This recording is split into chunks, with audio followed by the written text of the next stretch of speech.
people here, and then we'll get going. Let's do this. Well, welcome. Happy Saturday. Hopefully you guys are all doing fantastic. Welcome. You know what's crazy? We have not done a spectating series live in, I want to say, a year, or maybe a year and a half. It has been a very long time. And because of that, I really thought to myself, I said, why haven't we done that? And we should do it again because you guys really enjoyed it last time. So we're going to do it again. This is a live version of the spectating series. So let's go and give a shout out to everyone here, because I'll be doing a little more spectating. You know, we got Julius, we got Gray Matter, we have Mouse Bros, Zach, Flame, J Boss, Hyper, Equal to God, It's Knocked. Welcome everybody. Welcome. Great to have you here. Appreciate all of you guys. Oh my God, is that the real SFP? Yeah, I know, right? It's Solar's name backwards. Always has some of the best names. So what we're going to do now is that we're going to queue up. We're going to throw ourselves off the map for 2 rounds. I'm not going to hold... these 2 peeps have been very kind and very nice to jump off the map with me twice, but I'm not going to hold them, you know, on the stream the whole time. I will play out at some point and then just keep spectating. But I really wanted to hit it home at the start where we would be spectating the servers as much as possible. So let's go and do it. Let's go ahead and get ready up and let's do this. Let's have some fun. Let's spectate. So again, we're going to throw ourselves off the map. It's around bronze. We should be spectating bronze, silver, and gold. So that's the goal. Let me go ahead and remove the text because you know the goal.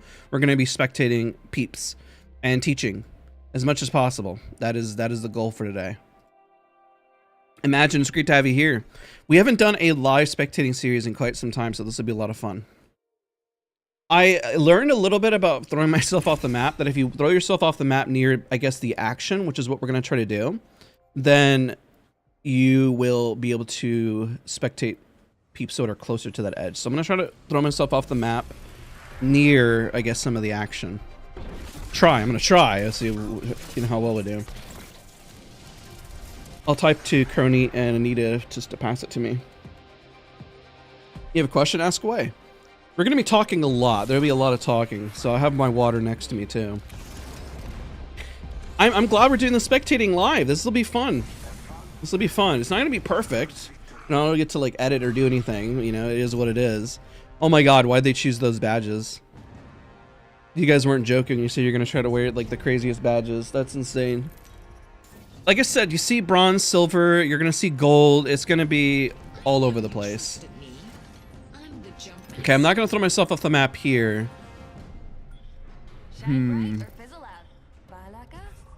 Yeah, because then it'll be into slow. I'm going to throw my stuff off the other side of the map because I think this side of the map will be slow. Just letting him know. I'm glad, J-Boss. I'm really glad, bro. Big Boss, great to see you as well. All right, yeah. So what we're going to do, we're going to throw ourselves off this side of the map. So then we hopefully get this side. You know, actually, we're gonna die in the lava, guys. We're gonna just die in the lava. So then hopefully we spectate one of these teams right next to us. So just burn in the lava if you don't mind. Okay, we're getting eliminated in lava so we can spectate. So one of you guys actually commented that actually is the best way. Hopefully we get to spectate pretty quick. All right, let's see here. All right, let's do this. Hopefully we'll see. Hopefully it works. It should give us one of the closest teams that we can see how they're playing. You know what's weird is a lot of people are already playing like it's TDM. We already have one person nearby right here. One person's knocked, and look, the biggest error that we're already seeing, people drop hot, but they don't play together. And I don't. They're essentially just playing straight TDM. You might as well just go play team deathmatch. Like they're on a whole different pages here, all together. Like there is no real big logic. The Bloodhound is coming over, but it's a little late, you know, at this point. We'll see what they end up doing, how they're going to play this out. And what's also interesting, if you get knocked, let's see, now they're deciding to crawl back. You have to kind of be proactive when you're getting knocked. One, to provide a knockdown shield for your teammates, or crawl back immediately. You know, don't delay and don't wait. So then you get some space in between, you know? They don't have any support legends, so unfortunately they do have to go for this banner. I keep dying in solos because I try to fight as much as I can, and then in trios the same. I want to know how I can get better in positioning. Well, I think a lot of the tips you're looking for are going to happen here in the spectating series. It has to do with taking smart and intelligent fights. It's not, you don't always have to go ooga booga. Okay, that's one of the biggest mistakes everyone sees a streamer or pro player doing. They're not just going in and just pushing, right? Now, pushing is part of the practice. Say if you're a brand new player, I would say just run in. And the reason why I would say just run in, because you got to get used to that momentum. And then afterwards, you got to think, okay, now that I've died a lot, what can I do to fix it, right? So this would be a moment of just kind of singling out something and just pushing in. The push is not worth it anymore. Why? Because they didn't do any damage. The damage is getting put in now, but they're not going to win. Why? Because they didn't get any real big entry damage on these opponents. Now, the scan was there to help isolate somebody on the left, but it didn't do very much because the gas slowed them down. And so essentially, their moment of opportunity was already lost, just like that, like a snap. Already gone. Not even worth it anymore, unfortunately. And that's why, you know, they may have done a lot of damage, but it's not going to be worth it. It won't be worth it anymore. And because that fight wasn't clean for them, even for this team, there's so many teams nearby, you might be asking the question, well, we won that fight. It's like, yeah, you did, but it was a little sloppy. You lost somebody in a 2v3. Now, if they notice it's a 2v3, you know, why weren't they able to get them out just slightly faster, right? So you don't really want to lose anybody on your team when you're trying to fight. Having somebody go down, I make this mistake a lot. I call it out on stream all the time. I tell you guys, man, that was gosh, that was so bad. Like, it was messy. You're like, but you clutched up. I'm like, yeah, but we lost people in the process. And if we get 30 right now, we're dead. And then we get 30 and then we lose. Hey, Bella, how's it going? It's good to see you. You guys are going to get a lot of tips here. A lot of tips. I mean, this is stuff that people really, really crave. And you see it here. I mean, you're seeing a lot of the action here. At this point, one thing that you're already seeing is it's okay to rat when you realize that you're not going to win the fight, okay? It was a 1v3. They didn't really get a great damage, and now they just go for banners, right? That's your best play at this point. That's the best option. Free armor swaps in lava. Anakin yelling, I hate you. The lava.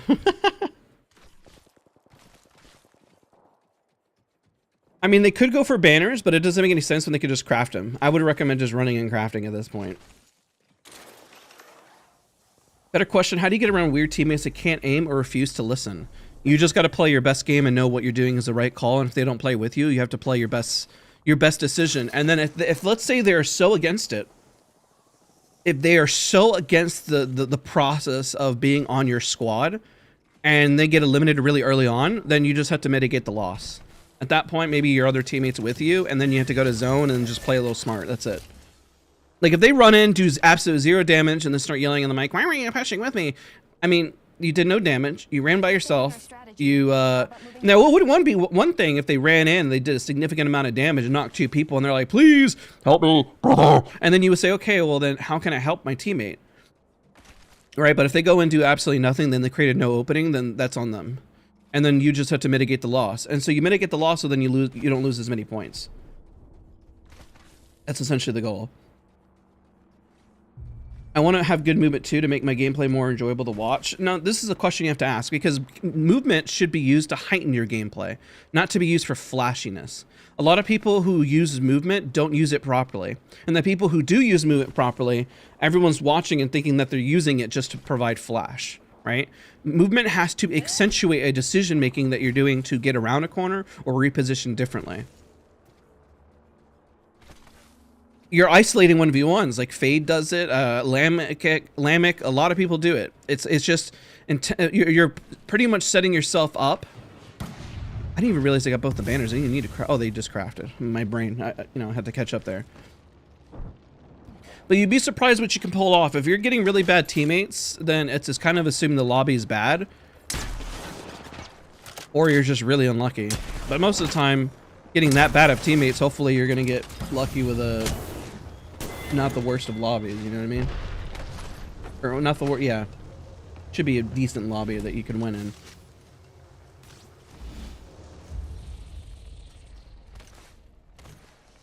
Do you feel if you could coach a pro team if you had the time? You already have. I just don't go on public record whenever I do coach them because I can't. The amount of octane that stem into 3 people and die in gold plat is actually impressive. Octane Life is doing 110. Blame. Yeah, pretty much. There's several reasons why I never can and I can't and I won't go on public record and like who I've coached. So, but yes, I have before. Your bad day video made me rethink if I have a bad day or is it a phase I need to get better. It's the best example if you have a bad day in Apex is that there could be multiple factors. Maybe the matchmaking was brutal that day. Maybe you just weren't in the right mindset. Maybe you were making a lot of positioning mistakes. You know, there's a lot of factors that go into it, and it's not as simple as just this was the only answer. I can't answer that, Chevy, unfortunately. But I've coached a lot of pros. I've coached a lot of... They're all done mostly in private. I only take certain clientele though, and even then, like that's why you don't see me have Metafy. I don't run around say I coach people or whatever, because one, as I always said, I want to make sure that the individuals that I coach are going to get extreme value from it and that it makes sense. So hopefully my clients are very, very serious, and most of the time they are. So it's always a good thing. It's not like I don't do it for the money essentially. Whenever I do it, I'm doing it for the passion behind it. And I'm going to be very blunt. It may sound like a bit of an ego, but I know I'm good at it. So, unfortunately. But because I'm good at it, the clientele would be absolutely insane. And I've kind of opened that door once where I've offered actual pros, Chevy, actual pros. People in the top 20 like ALGS. This year, I think there was maybe 1 or 2 of them. But yes, I have before. It's just... It would just get outrageous. It would get completely overwhelming. When it comes to coaching, it's... Now, I wish I had more time to play at a higher level. You know, that would be great. Like, being able to spend the time. As long as somebody is able to see it and explain it, then that is what makes a really good coach. And an even better one is one that doesn't tie you down and try to lock you into like a payment structure. My goal was coaching is to get you in and out the door as fast as possible, so you learn and then that's it. You're just done, you know? That's why I don't sell services. I'm just like, hey guys, I'm gonna try to teach you as much as I can as fast as possible to get you where you want to be, and then hopefully you don't have to pay for it anymore. But one, it's gonna be a little expensive because, you know, I know I'm good at what I do, and then 2, it got to get you at the door. It's just that's how it is. I don't have time. I have to do other work and stuff, so I need to be extremely efficient at it. But yeah, you should let someone in your chat stream their gameplay to you so you can coach them live. That would be so dope. That's an idea. I've done some coaching stuff live, and I'll do VOD review live, but that's not a bad idea. A lot of the mistakes that you see, I mean, after coaching so many pro players and stuff like that, I don't do it. I don't do it as much as like the last couple months. I mean, there hasn't been any time. So whenever I lack time, let's say for example, you see me do a lot of partnerships, like maybe the EA stuff, or making a lot of video content, or Sora's doing the ASUS tournament, then yeah, I'm gonna run out of time to be able to maybe bring on a few more coaching clientele. But yeah. You still using the G303 Shroud? You know what's crazy? Interesting question about that. And we'll kind of break this into the spectating. I apologize. You guys are asking a lot of questions, and I should be spectating. This team has a rough rotation. This is a duo squad. They do have kill leader, which isn't bad. Essentially, what they need to do is posture up and go to zone. Now, if you rat on the edge and people realize that you're a duo squad, then you have nothing. One thing that is really good to do that can scare off a lot of teammates if you have the damage is to scare them off by doing significant damage. Okay? The best way to stop any pro, any pred, anybody is that you have to do damage. If you can't do damage, you got to go in the range and practice it. At some point, I'm going to be brutally honest, at some point you have to do damage. This is a battle royale. This is an FPS title. So therefore, at some point, you have no choice but to fight. This is not the best res, but I mean, you got to res. There's no other option really if we look at the mini map. It's tree, the right side, or if they have a beacon. So they could just posture up here and they should be good. And what does the term posture up mean? Essentially, what it means is standing your ground. It's like as if you're about to fight, you get into a fighter stance, and then you hold your ground. Now, hopefully, where you're holding your ground is a decent spot where you have angles, and so you can actually stave off teams. I mean, it is surprising. I know it sounds silly when I say that, but you'd be surprised how many people on Plat, Diamond, just want to find the perfect rotation when sometimes you just have to fight for the positioning that you desire and want instead of going for second best. You should always treat yourself like you are the best, and if you can't win the best spot, then you need to ask the question why you couldn't win it. Now, let's say they're like, let's say they're already set up here, and it's like, okay, we're gonna play edge. Maybe we're not gonna get the best spot, then we'll play edge. So you're an edge team. They get a knock here and they should secure it. They're moving in. This makes sense for now because the zone is closing. So there's a window of opportunity here. They're moving in, being very confident. Otherwise, they're going to get gated here. Okay, I just want to point that out.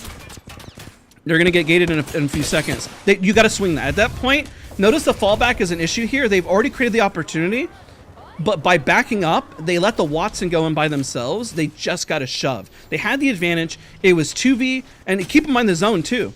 You see the mistake that's happening here? This is what I'm talking about. Smart, intelligent pushes. You got massive damage done. Why wouldn't you not go in at that point? You got cracks. You're going to go in 2v2. You've already knocked one underneath. And let's switch POVs. And the question is, why wouldn't you go on that? Because otherwise, you're going to get gated. The zone is right behind you. You have to fight for what you want. And they kind of did. But when I say fight, I mean actually go in and actually fight, right? You actually have to commit. Hey, what's going on, Murdoch? It's good to see you.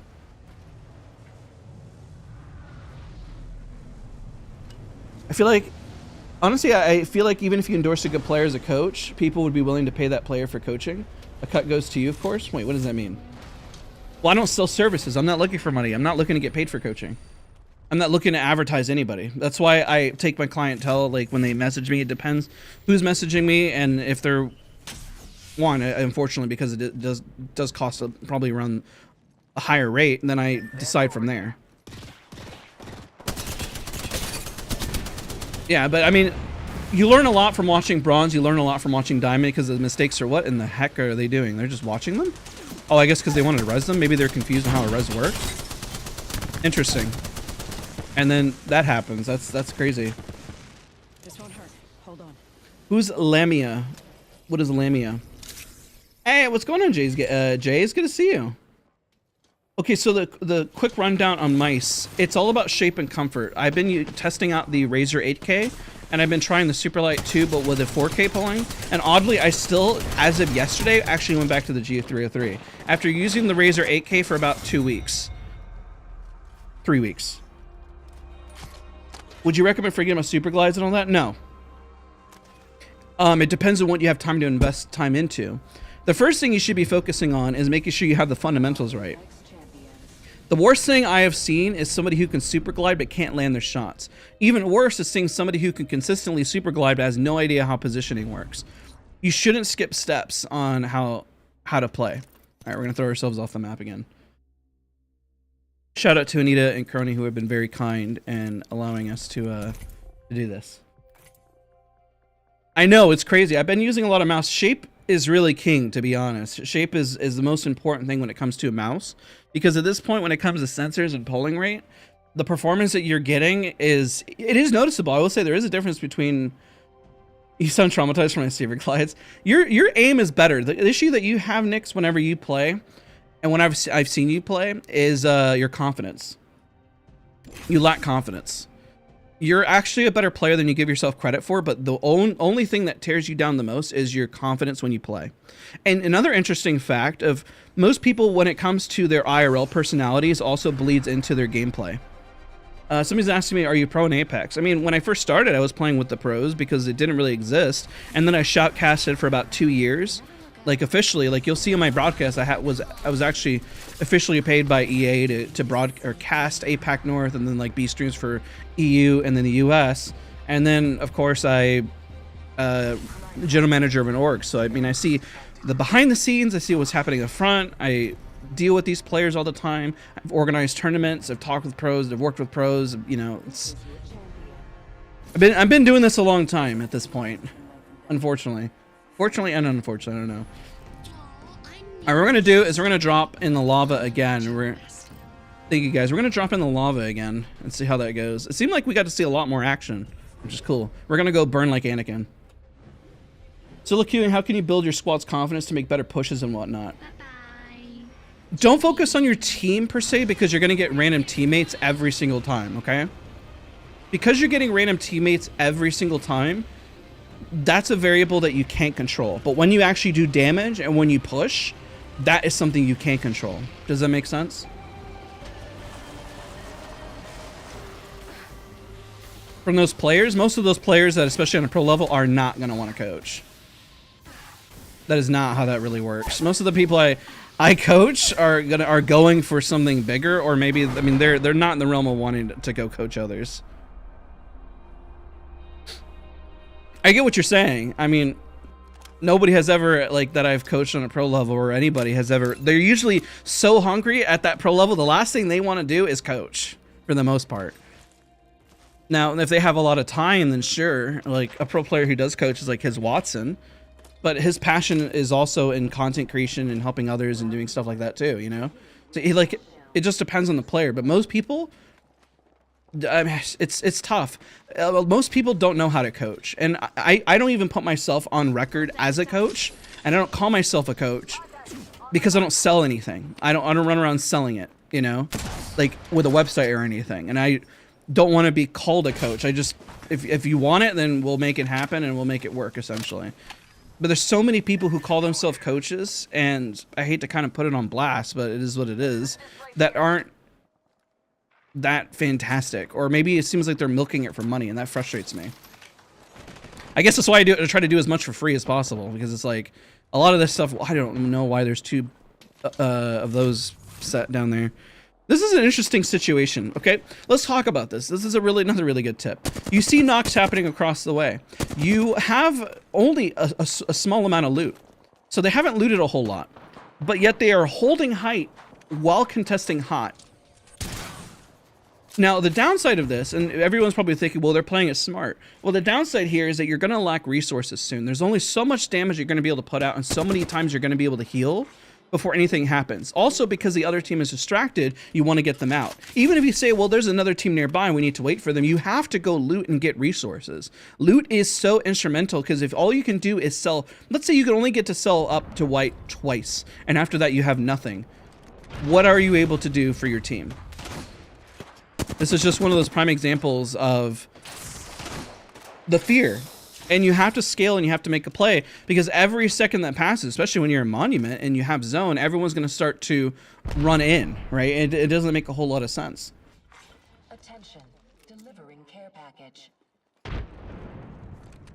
See what they end up doing, but you just can't hold here. This is not a bad spot to hold, but you would hold here after you have looted and gotten a lot of armor. Also, they're over peeking, overextending. They're just kind of standing there. They're just standing out in the open. Do you feel like running the R99 is a troll? You know what's crazy is I spoke to Hollow about this. It's not a bad gun if you can control the recoil. Most people are missing more shots because the recoil patterns change. And that does change your muscle memory and consistency with the gun, of what you remember how it feels. So if you adjust, wow, I can't believe that this team is just really all over the place. Even if they win this fight, I consider it a loss, because they're not getting resources, they're not going towards any harvesters, they're not making any plays on their own. And this is what I start calling where it feels like luck. Right? You're not actually in control. You might as well be gambling, essentially, at this point. It's hard. It's difficult. Okay, I will put it out there. It's very difficult gaining that confidence, but that's what we're covering it to. That's what we're talking about. Because there's a lot of players that do suffer from this. And even if you're a plat and diamond player, I'm gonna be blunt with you, you also suffer from this. And I can say that confidently, because even though this is on a larger scale, you may suffer from it on a micro scale. And the reason why I know that people struggle with it is because even I make mistakes with it too, and I've hesitated before. I'm a person who can super glide, but I super glide right into a team. Positioning is horrible, and I'm on console. It doesn't matter what platform you're on. It matters if you can understand positioning right or wrong. It is true that most players on console do struggle with the concept of positioning, mostly because they didn't play games like Rainbow Six Siege or like CSGO or something, for example. That could be a part of the factor. So maybe like you came from, like, I'll give an example. A player who's only played Grand Theft Auto or Call of Duty their whole life. And Call of Duty is not a bad game, but it also encourages pushing, which is also a good thing. What are they doing? Are they just reading these? I mean, they do have stuff on them, but they've gotten kills, but I would call this a lot of luck. And then all they're going to do is continue to get slammed. Now they're venturing out. See how they're standing out in the open here? Where they had a little luck, and now they have to. I call it crossing from point A to point B. You got to cross from good positioning, and also they're very split, so they're clearly not in comms. I think there's multiple teams fighting. They're trying to third here. A little all over the place, but I think they should get it. At least they're moved up. They're just kind of wide swinging out. When I say like take angles, take the height, look down, maybe take this car, try to make your hitbox a little smaller. And then the person on the right, like I mentioned, is all the way over there, so they got caught out. And the Wraith is unfortunately low and repositions. Now, when the Wraith queues, a Wraith can save themselves by queuing back, but if one person goes forward, it pretty much screams to the team that, uh-oh, they're not confident, right? And the Bloodhound did die to somebody different over there on the far angle. This is not looking good. There's what they're lacking here is information. Even me watching, I know that there's probably 3 on the right and 3 on the left. The 3 on the left were fighting somebody that they did finish, and then this happens. So that's why I say it's very apparent whenever you kind of let like the zone do the work, or you're unsure of how to win an encounter. And if you wait too long and they have lack of resources, or they aren't pushing efficiently, they're not pushing together, and they're not practiced with it. Maybe this team is stacking. I don't really know. I highly doubt it, but there is a possibility. Because even if they are, it looks like they just kind of go do their own thing. And maybe they're like in this intense situation, like, oh my god, I almost clutch. It doesn't matter. You've already lost 2 teammates. And it's just an absolute mess. At this point, the only thing you really can do is just run and reposition to go get the banners. But they're kind of in it and saying, I have to win. And then at some point, you just run out of resources and time and HP just because there's so many people. But it wasn't going to end there, because especially early on in these rank lobbies, then they're going to get third-partied here. Then it's going to happen again, and then it's going to happen again, and then it's going to happen again. Hey, what's going on, Dan? It's good to see you. And so this isn't a bad thing. This is a common thing. I would say every time that you kind of go from rank to rank, you notice the same problems, but the problems don't seem as glaring and obvious. And that's why a lot of people ask the question over and over again, how do I improve? Well, unfortunately, it all comes down to the fundamentals and practicing those fundamentals to improve. It's just, unfortunately, if you don't practice them later, they don't stick out as problems, or you don't know what to fix. And then because you didn't bother review, let's say early on, and then you look at it, and the best place, and I know I'm all over the place, that's why it's a live spectating, because I'm not perfecting it, I'm not doing a video. So you kind of get me all over the place, and we get to talk with chat here and everything, which is the beauty behind it.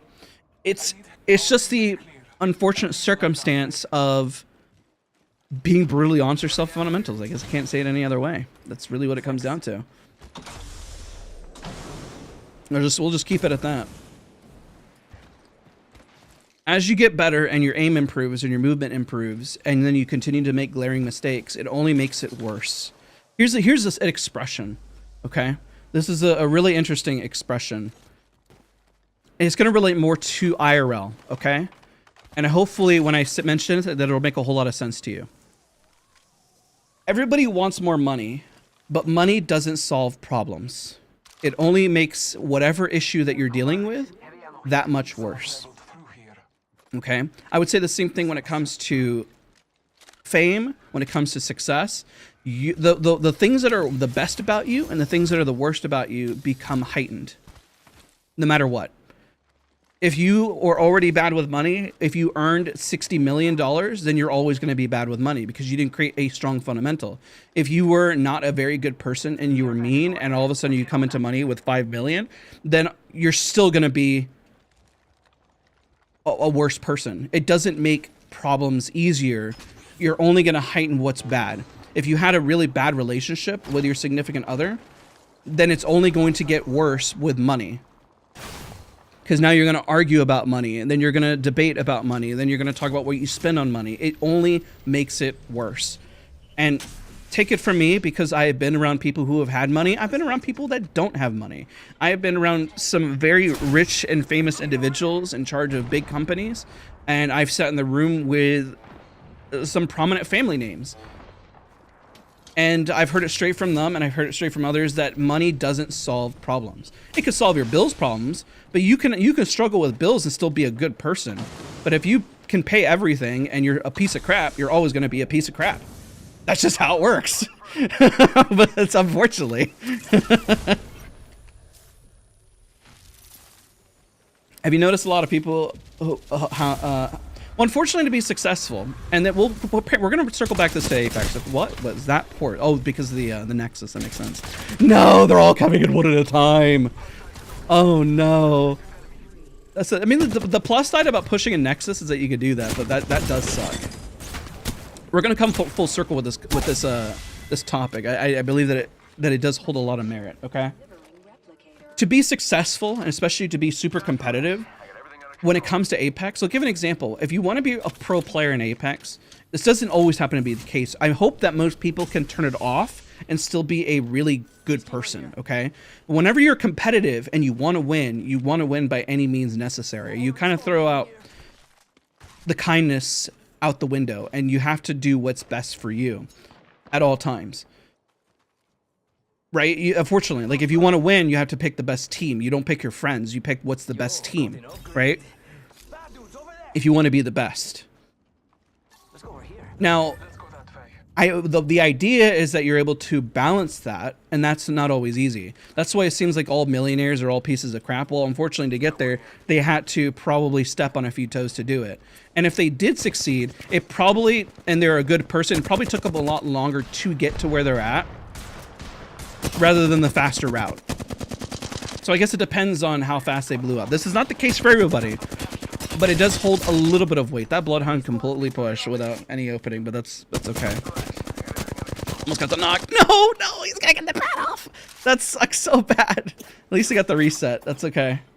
Hey, Cat Dog, what's up, man? It's good to see you.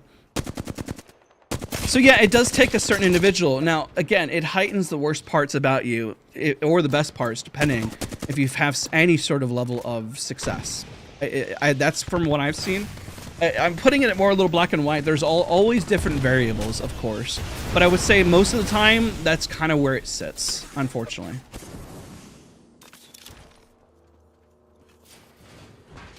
Well, I mean, everyone's a little crazy. And it does take somebody who's a little crazy to want to do this kind of stuff. I would say my issue, if I was to be very blunt, is I have a very addictive personality to wanting to get better. To the point where it's probably a little unhealthy. And because of that, when I see somebody trying to improve, I find it really addicting to help them out and see them improve as well. It hits a dopamine feel very hard. Like I hyper fixate.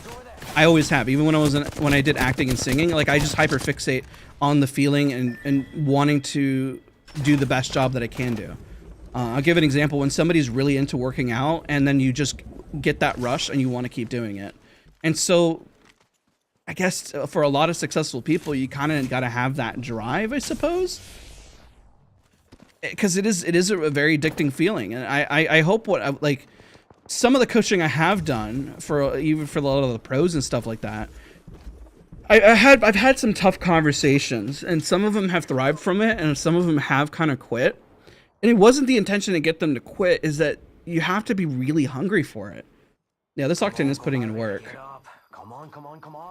I'm hoping that, I know we're kind of getting off topic, but I'm hoping it does help, and to understand the mindset, okay, of like wanting to improve and get there. And it could be of any facet in your life, because everybody who has played Apex has found a level of success somewhere in their life on where they put investment and time into. Now, I'm going to circle this back again. Maybe your passion isn't Apex, and it's okay to lose in Apex and not always win. Because your passion lies with music. Maybe you're the best doctor. Maybe you're the best lawyer. Maybe you're the best in fitness. Maybe you're the best X, Y, and Z. You have achieved a high level of success somewhere. And if you haven't, you are still discovering what that is. And that means when you do find it, you're going to be just as hungry for it.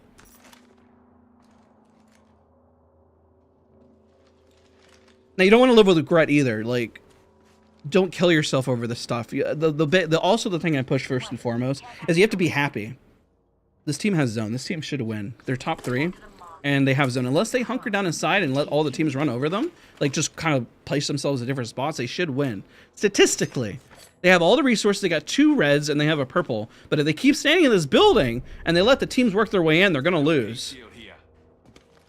This is why information is important. When I say take the roof, you're looking for information, right? You got to look for it. You can't just sit inside. Looking just one angle is one side of information, but even if you're there, see, no! Now the other team is near in the zone. Okay, well, they have zone again. This is really lucky, but they can't just sit here, per se. They're going to have to put some pressure, you know? I agree, Dan. It's really tough. It's not easy.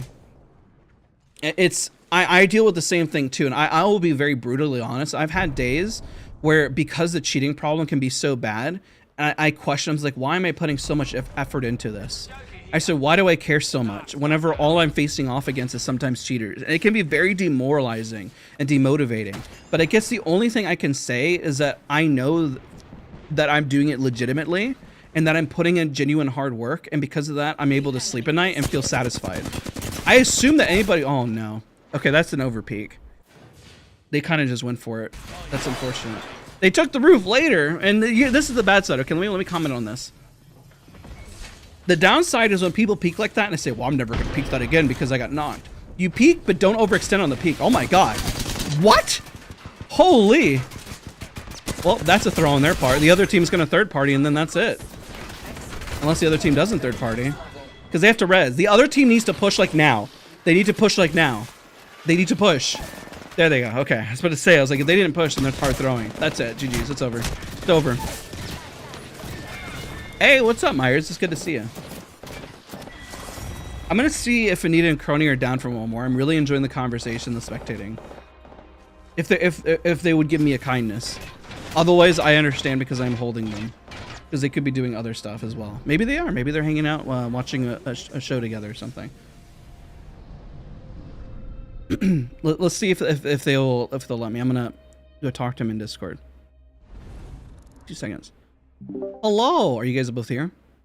Yes. This has been going so well. Can I borrow you guys for 2 more rounds? Is that okay? Yeah, that's fine. Okay. Yeah, that's fine. Oh, let's go. Okay. I just felt bad because obviously I'm locking you guys up from playing or something, so I figured I'd ask permission, make sure it's okay. But yeah, this is good. This is going really well. Like this good. It's good. Interesting games. Yeah, honestly. All right, thank you guys. I'm gonna meet up. Yeah. Okay. Yeah, this has been really good. This is like, I feel like we're able to teach a lot. Like, this is great. I've heard a large percentage. I've seen a lot of videos, Dan, and it really demotivates me hard. But again, the only thing I could say, at least I could sleep at night knowing that I'm doing it legitimately. And then when they crack down on cheaters at some point, it has to, something has to change. It's going to change at some point. I don't know when. Hopefully it happens within my lifetime. Or our lifetime, right? Hey, Myers, I appreciate you. Thank you so much for being here. I'm sorry that you won't have power because of the storm. I miss the days where you would play normal games with Anita and Crony. I've only done that a few times on stream, believe it or not. Just like the spectating. It's like I miss the days where you did spectating live. It's been a year and a half since I've done this. I guess the hard part is I only do 1 stream a week, so 3 streams can, after doing a different concept, can feel like an eternity, essentially. Or you need full squad if you're just going to spectate. They're on alt accounts, and I ask permission. Essentially, what we're doing is we're dying, and then we're able to spectate right away. So then I don't just queue into a random game, and then because I would otherwise have to play out the other game, but this helps. So then I don't feel guilty at all. It is bronze, silver, and gold, so I feel even less guilty.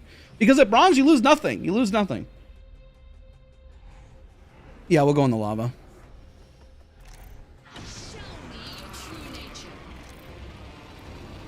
A lava.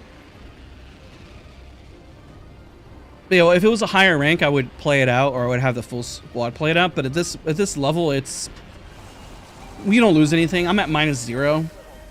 There's nothing to worry about. It's all good right now.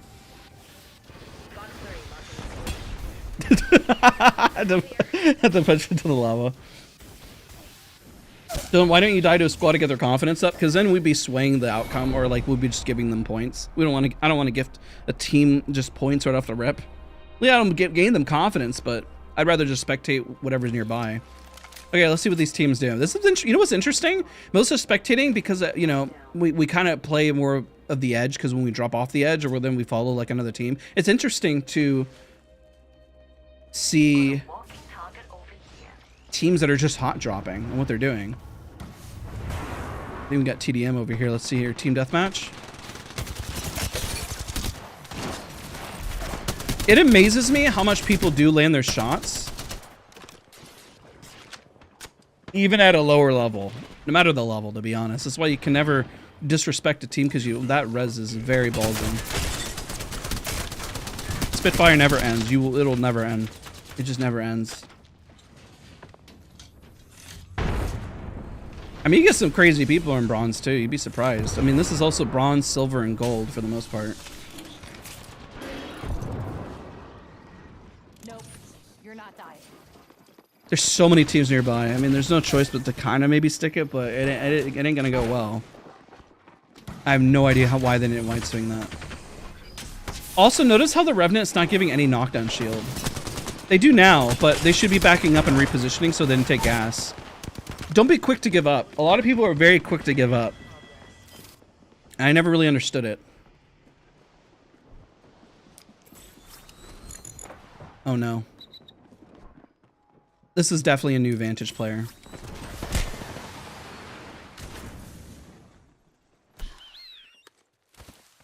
And that's okay.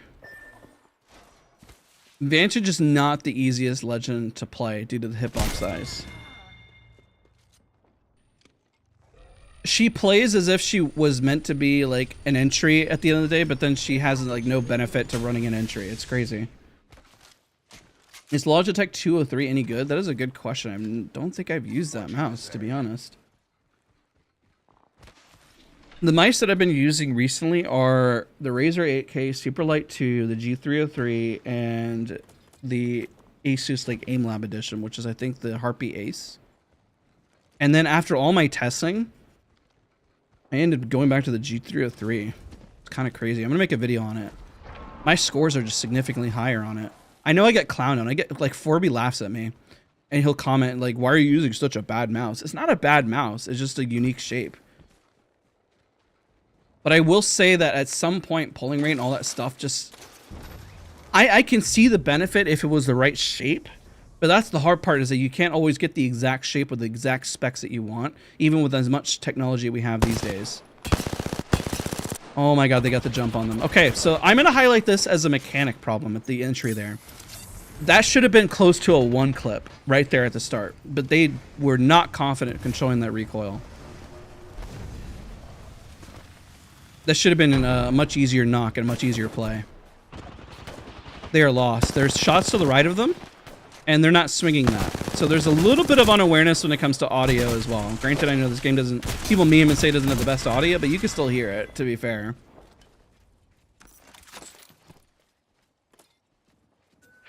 So when people ask, what did I do wrong? That's the problem that you're seeing right there. If you get the jump on the opponent as they're moving and you can't do significant amount of damage when they are surprised, and then let's say they went in and somehow lost this, then that's the mistake you're seeing. Also the amount of time that's taking to heal.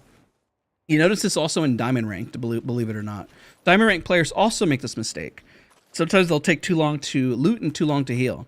This person's taken a century to... Like, what if they got thirded right now? You always have to be asking these questions. How do streamers tell if somebody's on controller? It's just based on their decision making and movement. Sometimes they guess wrong. Sometimes they'll say it just because they're coping. And sometimes they're right.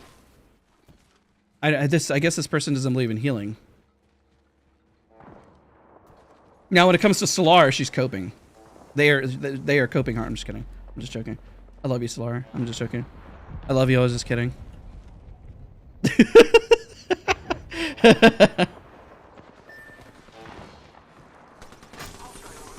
I don't think this person's ever gonna heal. Maybe they think they're full. I don't really know. But this next fight was pretty much lost before they even won it. They probably asked, "Oh no, oh no." Now they're healing. There's nothing to say. This fight was lost before it even began. Even if they got into that fight pretty decently, their teammate wasn't even healed up. It was never gonna work.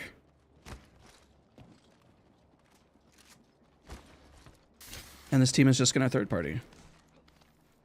Let's take a look at the Maggie. This should be the one who needs healing. It takes forever for certain players to do it. It really surprises me. Maybe no bats. They should ask their teammates if they had cells. I mean, they should have had them. They weren't fighting for very long. You just hate me. Don't I care about you immensely. You know that. I care about you and Crony. Even if I joke with you guys and meme on you guys.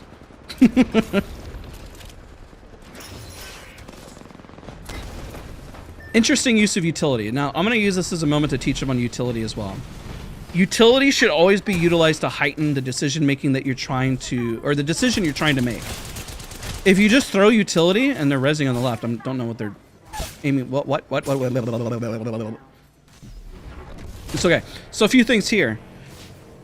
Who's the largest threat and who can you eliminate quick? They could have hopped in the car and they could have shot from above. That's one. Two, did the utility, were they able to use it to heighten their gameplay? The utility was thrown out, but there was no real purpose behind it. I see this in higher tier lobbies. I see people throwing out Horizon ults, and then I say, you could have just shot your gun there. Why'd you throw it? Well, I wanted to catch them out. I was actually watching a VOD. I want to say this was Sweet's team when they're playing Oversight. And Sweet actually got onto Slayer about this. Whenever they, maybe you guys will know what I'm talking about. They got landed on, and Slayer decided to throw his ult, or his Q and his ult, whenever Sweet did about 160 damage and then got blasted in the back, and then his other teammate got blasted from behind, and Slayer was kind of nowhere to be found at pressure. So that's one of the, it happens even at the highest level, okay? If I'm commenting here, it's because it's important. Now, Sweet's team is amazing, okay? They are pro players. Everyone makes honest and genuine mistakes. But if you're throwing utility with no purpose, and sometimes you flat out just need to shoot your gun, then that's what you got to do. Or at least use utility to maintain the pressure on what you're already going in. Like imagine the Mad Maggie went into that corner there, then threw the Maggie ball at the knock when they were rezzing, or throw it at the person on the right and then single out the person who was rezzing on the left. Just saying. It's always useless. I feel bad. I'm just highlighting it because it is important to kind of talk about. Now, that doesn't devalue their skill level and how good they are. It's easier said than done, okay? A lot of this is always easier said than done. If it was easy, then you wouldn't even see these mistakes at the highest level, okay? And you just have to be on the same page with your team, too. Now, if everyone said in that moment they were all going to utilize your utility, then that would be the other thing you could do, okay? It's just a teaching moment. That's it. Man, you guys are savages. Slayer is a very good player. Unfortunately, does make mistakes, you know? Just like everybody else. I guess it just depends on that level of mistake and what you're willing to work with your teammates, right? I'll give an example, maybe for those that are working at a day job, right? You've had coworkers who may be good at their job and maybe amazing at their job, but the mistakes they make are so glaring that it's just embarrassing, right? Maybe, I don't know, maybe not embarrassing. Maybe it's just like, how do you make that mistake? And then you have other teammates that maybe are not the best, but are a little more consistent, but may not make as big of mistakes. Maybe that's the best way to explain it. It happens in a work environment. It happens in any team-based thing. I'll give an example. When it comes to attention to detail, when it comes to like maybe writing an article, my strength as a team member is getting the big concepts when it comes to working a corporate job, getting it done, getting it escalated, finding the right process, the right steps. Now, when it comes to spell checking, my brain tends to autocorrect, and I autocorrect sentences in my head. And so that's a weak spot. I'll make errors. And so how do I circumvent that? Well, whenever I was working a desk job for 8 years, I would have two teammates proofread my work. And the reason why I would do that is because I knew that I had trouble making sure that I knew what was being spelled correctly and not. Hopefully that's a really good tip. So if you have a weakness, you have to ask yourself the question, how do you circumvent that weakness by having your teammates maybe call out something, by proofreading, by supporting you, by helping you maybe if you don't show up to work on time, how can they help remind you? I don't know, whatever it is. Whatever your weakness is, hopefully you have a structure around you that can help strengthen that weakness. I finally managed to get end game with where I use pretty stressful though. It'll get better. It takes time. It takes time. Now, of course, there are jobs where you can't make a single mistake. Let's say, like, if you're like a police officer, a firefighter, those are harder because you can't make a mistake. But that's why you have a team, right? Team is having some serious ring issues. They are rotating late. They've gotten a lot of kills. They've gotten a lot of points. Yes, they have fought outside his zone for quite some time, and now they are getting constantly eliminated. I don't think the Caustic cares. They just kind of ran forward. I mean, what's going to suck is I think they're going to lose the Lifeline and Mad Maggie here in a second because they got 10 seconds, and that Zone 4 trucks, and I think this is the end of this. Well, your teammate, Dan, does start from somewhere, right? Maybe it's your manager who oversees and checks in on you, right? Then that's it for them. They're dead to zone. There's no surviving 3 to 4 with that low of HP. This is not going to happen. And yeah, that sucks for them. Out because of zone, even though they get a lot of points.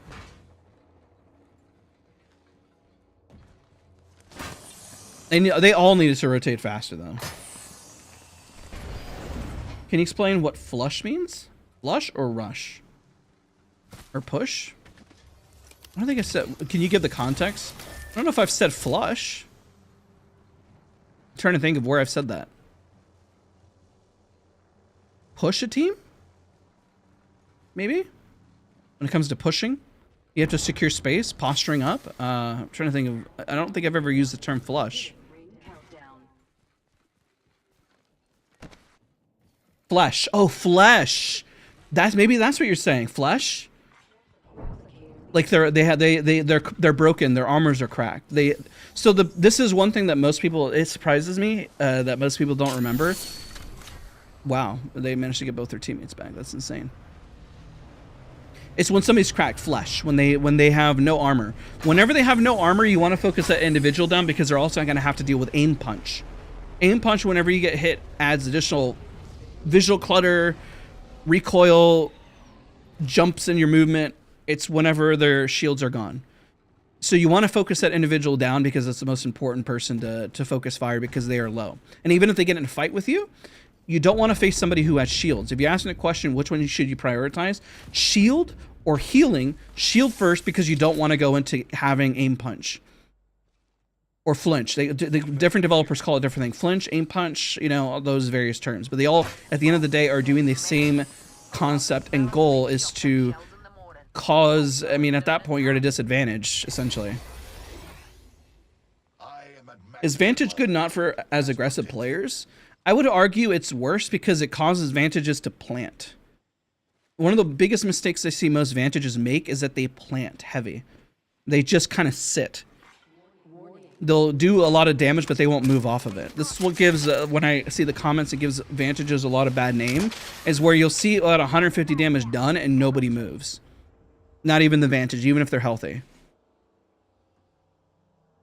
This is also another moment where they know where one team is, and realistically, they could just go shove that because it looks like a rat for the most part.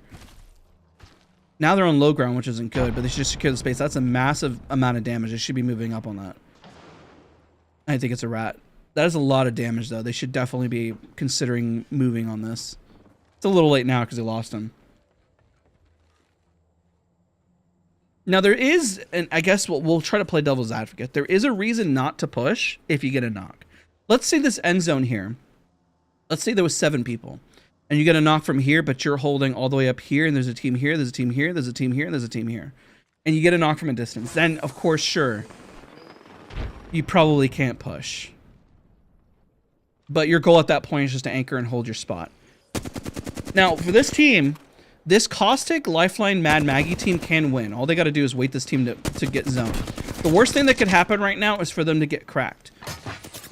Now, if they get a massive amount of damage done, they can move forward on it, but they still got to worry about zone. Now, the Crypto Drone is going to try to create an opening. But if this team does lose, it would be quite shocking. Because they have zone and they have pressure. They don't have to do anything, just as long as they don't get cracked. Now, the Caustic did lose the angle, which isn't good.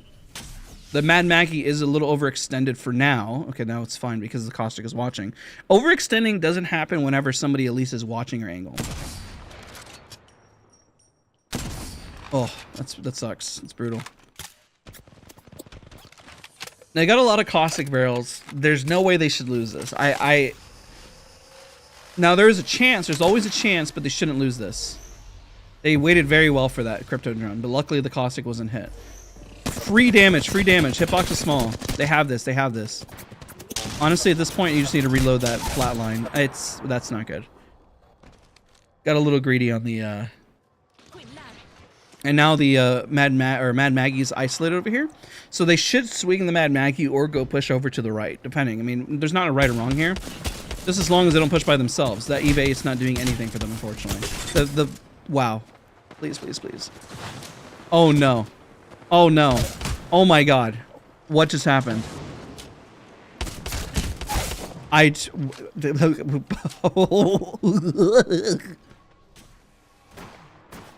not gonna comment anymore. I don't know. So a few things. The Mad Maggie's refusing to heal here. And I guess, you know, they knocked all of them, but wow, that was a little bit closer than that should have been. Caustic did pretty good doing the damage. Now, if you're switched to the Sentinel, you only got one shot to kind of peek it. The Caustic did have good positioning, but at some point, I mean, that's kind of it, right? Real quick, is wireless mice better than the ones with a cord? It depends. I mean, they're just as good in terms of performance, but if you prefer the cord, you prefer the cord. And sometimes with wired mouse, you get a paracord. Oh man, that was brutal. What's priority after trading damage? Does somebody reload first or shields first? I tend to fat finger all my inputs. I would say shields, because you should have another gun that could back you up in case you get swung.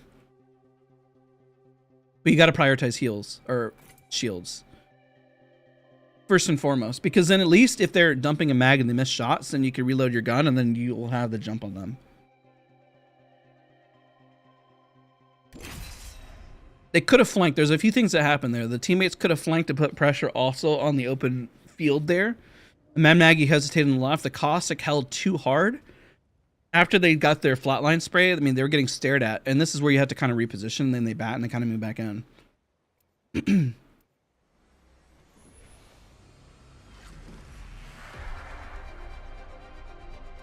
I feel like I used to have a set of steps to follow in pubs, but the games have been so random. You can still have them. You can still have them. They can still be present. You just have to think faster. You just have to move faster. And that usually when you move that fast, it feels uncomfortable, and then you'll make other mistakes. The best example I can give is basketball. One of the easiest things to do, and when it comes to basketball that anybody can do, is hit a free throw. The hardest thing to do is hit a free throw whenever you have an audience and the pressure's on and you have to land that shot. And you might be wondering, like, these guys are pros. How do they miss those free throws? Well, when you have pressure and you have an audience that is watching you, and you have everyone on television, and you have your teammates putting pressure, and you have the other people putting pressure as they're looking around, making noises and stuff like that, throwing off your mental, then a free throw, which would have been the easiest thing to do in the world when you have pressure, becomes one of the most difficult things to do.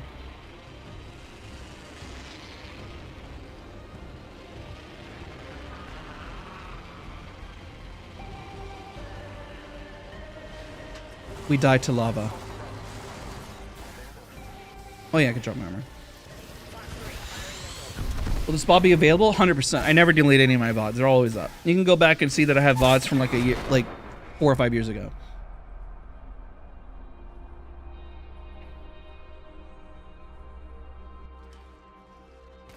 All right, let's take a look. Shout out to Anita and Kearney for being very kind and helping me just hot drop, because it's been, hopefully it's been very educational. I feel like it's been really, really good today. Coffee does help. I mean, it's got caffeine.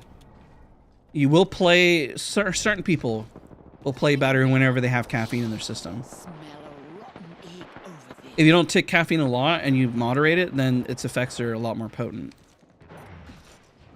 My benefits on coffee vary.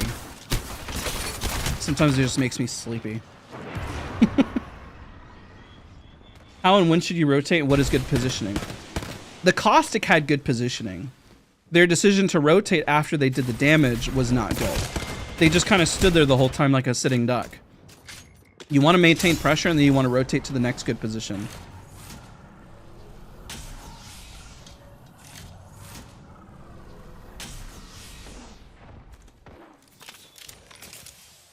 They got some pushing here. Some early fights. They're just resetting, though. It's not bad. A little tip that you can do when it comes to pushing as altar is that seeing death boxes gives you a very clear indicator if a fight has been wrapped up or not. It's all the little tips and tricks that you can do with legends that really, really help. That people don't think about, surprisingly.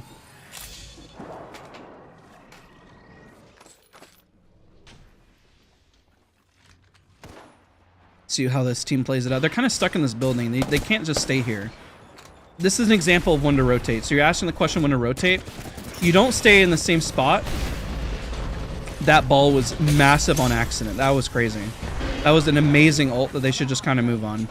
Especially the Mad Maggie should... Yep, there they go. They're going. That was insane. That was very lucky because I think they were trying to throw it out the window and it just worked. You don't want to stay in the same spot because of where the noise and the audio is. I'll give an example. Answer this question from you, chat. Who here has played any FPS game that has TDM and that you could see the kill cam of somebody afterwards?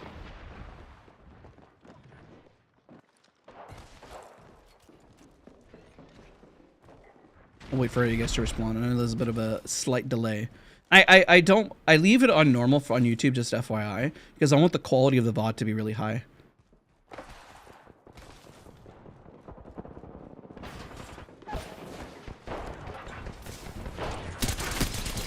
And this is another tip. Don't go for knock targets when your teammates are fighting up above. They are battling out on this knock target for some reason. And they were not present. Okay, so here's the premise behind it. If you eliminate somebody, right? And they know they see the kill cam and where you're at, you don't stand in the same spot afterwards, okay? Why don't you stand in the same spot? Especially if somebody is TDM and they're gonna hop right back in. Why don't you stand in the same spot? I'll let you guys answer because I know you guys know this answer. Sniper ammo. There you go. See, Heather already answered it. You just go find them. So the same thing happens. They will come after you. There you go. You guys got it. The same premise happens here. When to rotate and when you reposition. If they have information on you and you just blasted shots here, maybe they don't have a kill cam, but they have audio. Now, I know audio. See how they're just sitting here? The other team is going to push at some point. They're going to be able to throw nades at where they believe you're at. They're going to be able to free fire you. They're going to be able to come locate you. They'll be able to push you. And they should have more resources because maybe they've been rotating. The same premise applies here. The concept applies here. Information. You now have information on your opponent because you know where they were at and you go push them. And your opponents here also have information too. That was a very greedy peek after the first one. That's another one. When to rotate. We can call these micro rotations. You can call them repositioning. You can call it whatever you want. Just don't re-peek the same spot twice when they know where you're at and they have better angles and positioning. Oh, this would be that's another great teaching moment right here.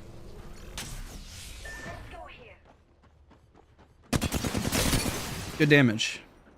But can't re-peek it, and now they know where you're at, and that's where they're shoving. And the teammates have left. And this is where you call it baiting back too. So you might have heard the term baiting. The bait can happen whenever you back up because they don't have information, but they make a mistake because they overextend. Now, you could ego peek. There is a tactic where you could ego peek because...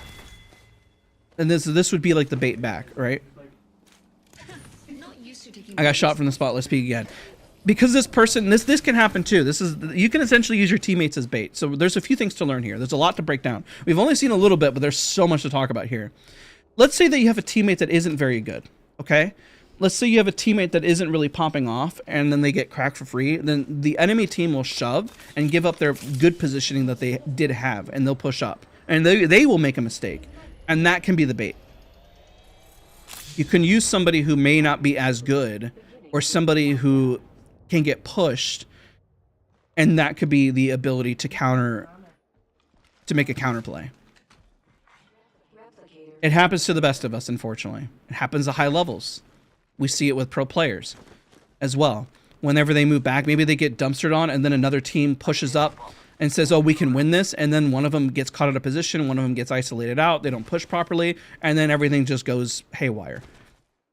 And this is where people struggle with VOD review, okay? This is another really big tip on the mistake that happens.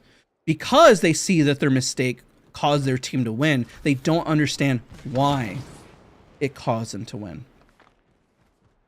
So then they'll make the same mistake, but they don't understand the concept of why. Now here's another caveat here.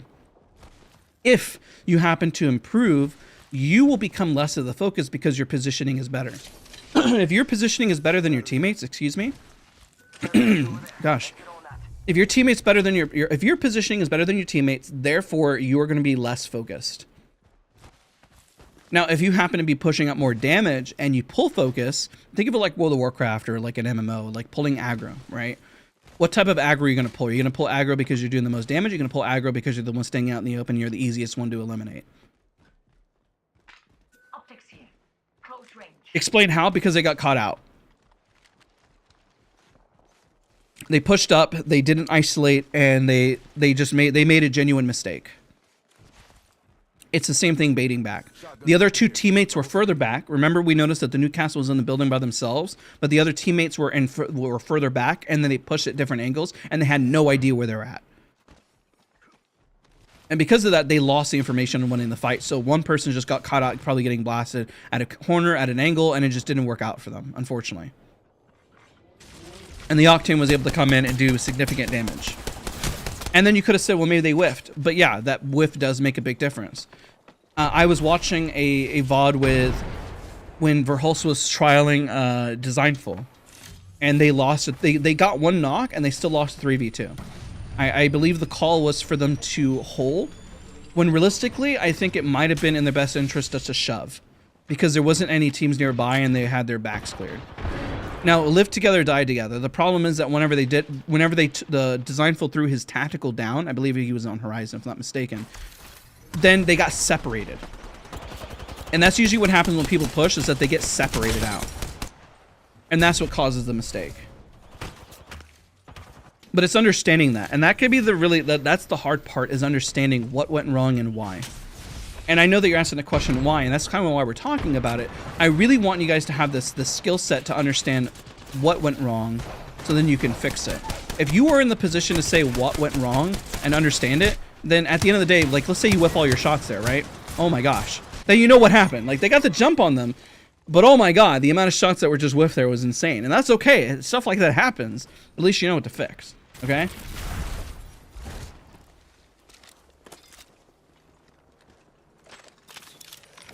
I feel like Verhulst and Reps should pick up Koifel. Might be a great team. At the end of the day, they're going to be able to find who's best for them. We can all have outside opinions, but at the end of the day, we're not their own personal coaches. We don't understand their mental, what they're talking about, what they're doing, right? We can all make suggestions on it, but it is up for the team. They do have some glaring spots that need to be solved with their third, but it doesn't mean it can't be solved. And if they do solve it, then they're going to be monsters. Yeah, that guy really hates the wall. He was blasting the wall. He wanted to get the wall out of the game.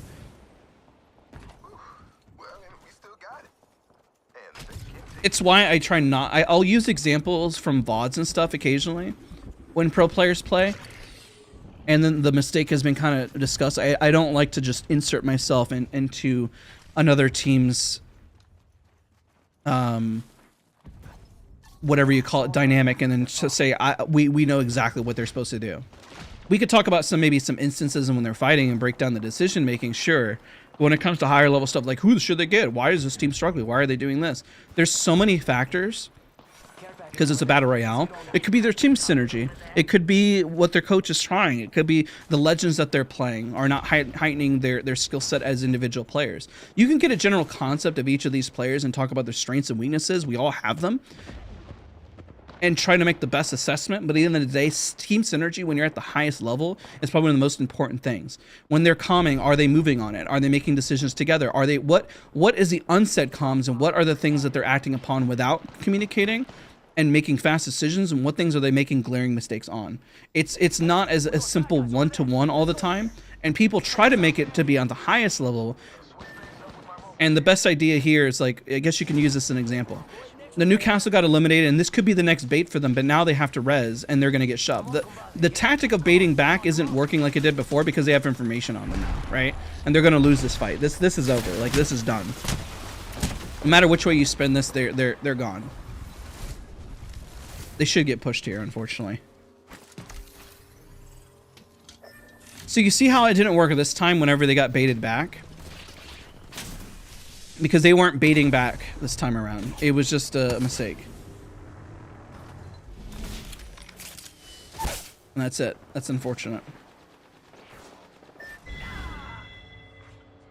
It's going to be... ALGS is going to be a really interesting season because a lot of shakeups have happened.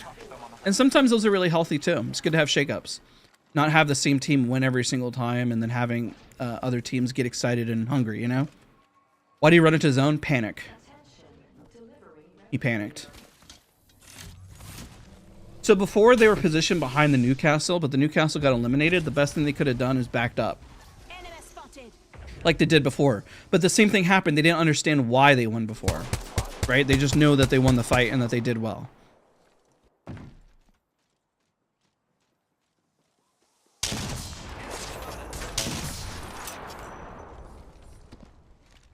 But yeah, I hope that even if you step away from this video after spectating, my goal for you guys is to be able to self-identify what the problem is and at least point it out. If you can point it out, it means that you're going to get better over time. That's the goal. Lifeline being used a lot is really strong for resets, by the way. A little rough of a grapple. Unfortunately, wasn't able to connect a whole lot there.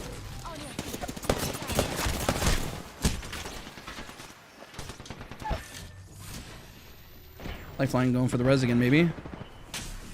They're healthy. Oh.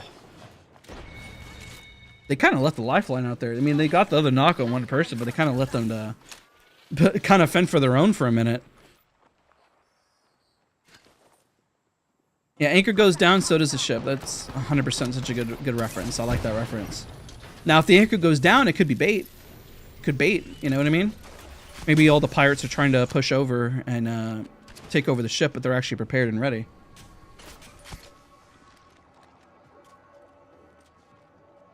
There's different terminology because there's more roles than there are players on a squad. So everyone kind of needs to be flexible within a role as well. I have my own explanations. I know Hollow and I have debated heavily, and I like to explain it a different way just so more people can understand. So it's not... Because the most simplistic version you could say is you have your fragger who moves in first, you have re-entry who comes in afterwards, and then you have anchor. It's probably like the 3 core.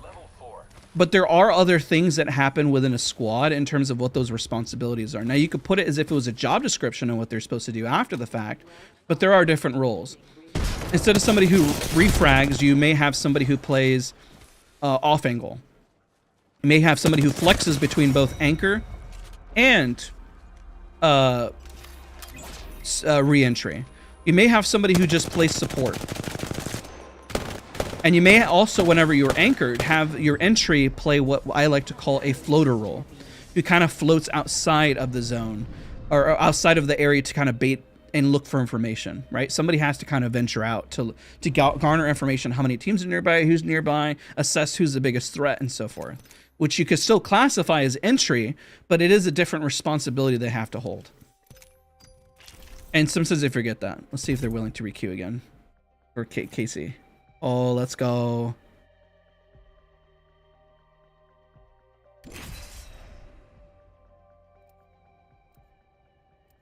I think it's the reticle I'm using is 125, 125, 125. It's just like a gray. Well, that's the tricky part when it comes to off angle. Like, you're there for the flank, you're there to play an off angle, but if your entry and support aren't able to do damage and you can't get out, then you're kind of screwed. This guy is just speaking blubber blabber. You have to explain how that's even blubber blabber. Because those are all very important things. Like entry, re-entry, support, anchor, all those things are very, very important what a team does. Hey, what's going on? Fire bringing in the host. Let's go, dude. Hopefully you're doing well. Appreciate you.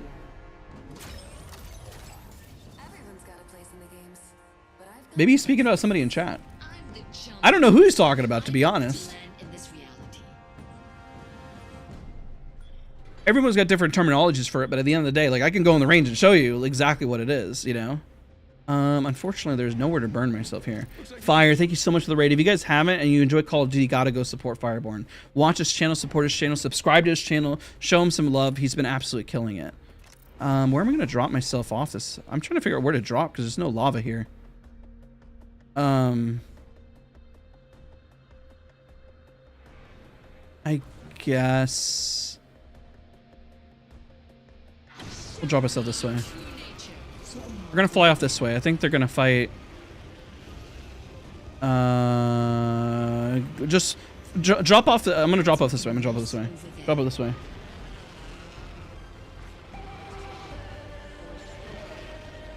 And blame the coffee. Hey, Unit, what's going on? It's good to see you. I think they're gonna fight here. I mean, maybe you just want to be involved. Maybe that's what it is. I don't know. All right, let's keep spectating. Let's keep watching. I think there was a team over here. Yeah, maybe not. No, I have two teammates who have been very kind, and they're on alt account, so it's not like there's anything to lose. They're completely fine with it. They've been very, very kind, Anita and Crony, for today's educational experience. I could use that. I get that you said you always get isolated, so I was asking you. Haunted, I don't think they're talking about this. Some guy came in named Daniel saying something about blubber blabber stuff. I don't know. Who was? I think he might have been lost. Maybe he was in the wrong chat. At the end of the day, you do want your team to be fluid, okay? Here's one thing when you understand roles is that you don't want to get locked down into a role.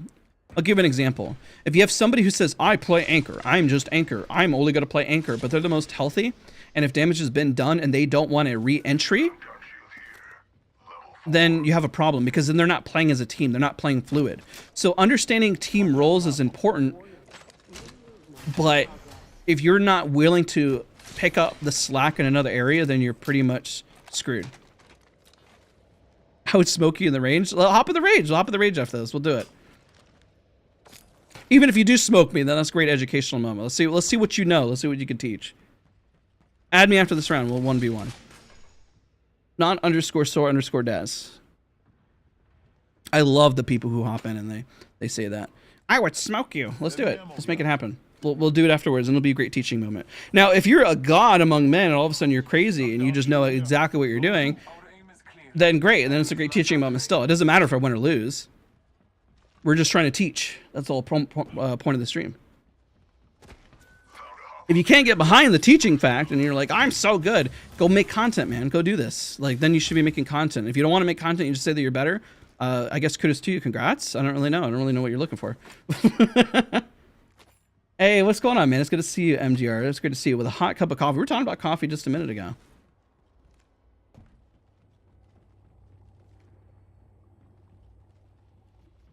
But I would love to 1v1.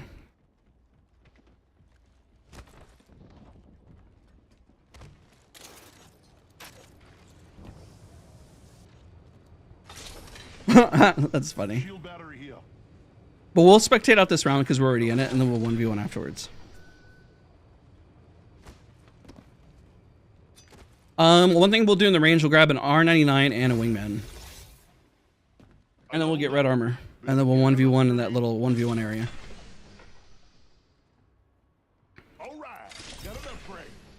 Wait, you're the same Daz who played Cypher? I don't play Valorant.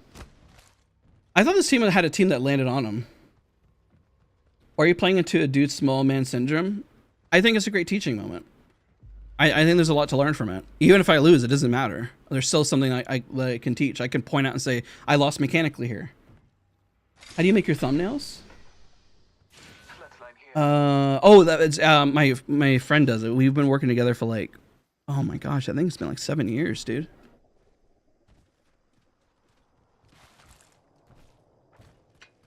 But no, it's because then I can point out where the mechanics failed and where the positioning failed. It's very clear. Like even if I get out mechanic, the guy's good. It just is what it is. Yeah, I still use mouse acceleration. I'm a psychopath. I'm a weirdo. I don't recommend it. I was talking with somebody about it yesterday. I was like, I don't know if it's been a benefit after all these years. I did it for a meme initially, and then yeah, I gotten good with it, but still. Eddie's just really good at it. We've been working together a long time. He's been doing Apex thumbnails for like forever. He's a beast at it. I wouldn't be scared, Daniel. Don't be nervous. Unless you're saying I'm scared. Then I'm not, so I don't know. I'm confused. Have you considered test switching to controller or doing a series would be good education? I haven't used a controller in so long. I just enjoy the improvement and mindset of mouse and keyboard, so that's kind of what I've stuck with.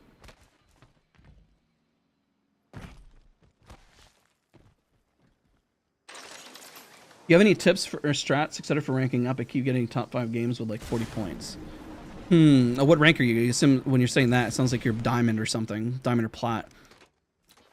It would be ideal if you could get an earlier fight, so then you can go up more KP, and also you need to rotate.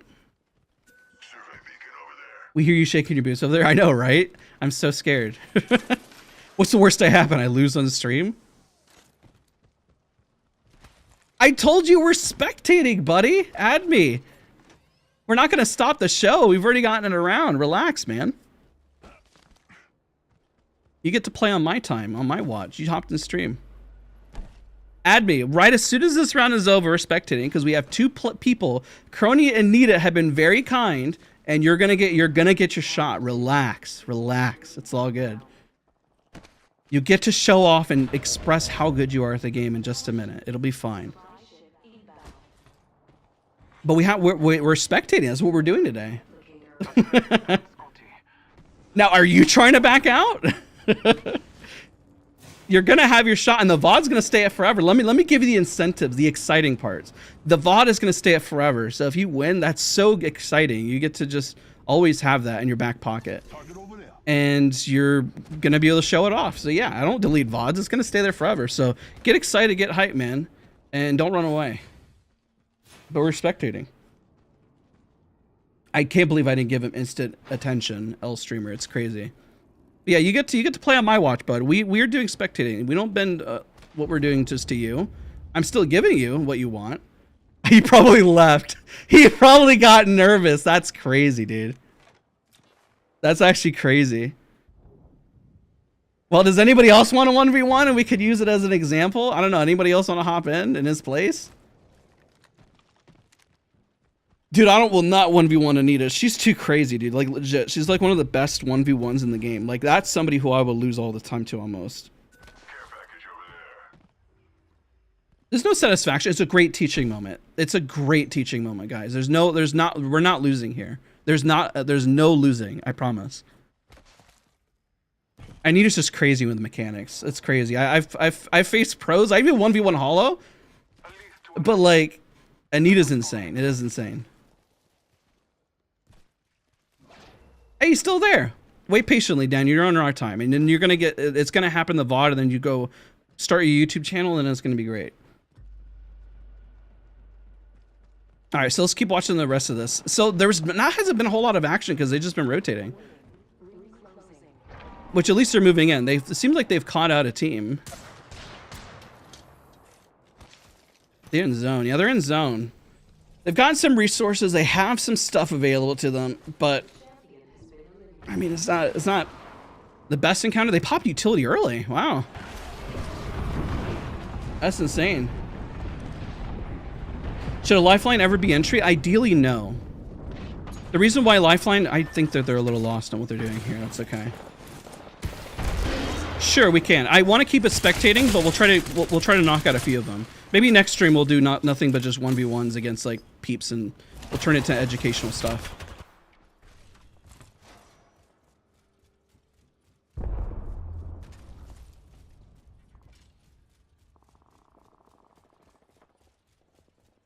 They popped their armor way too early. They didn't know where their team was, and then now they essentially have to go rat. And they don't have the support legend to get banners, essentially, which sucks.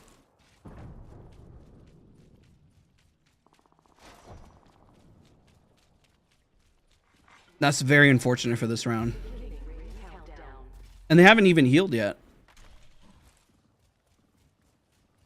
Oh yeah, my bad. I thought I was not paying attention.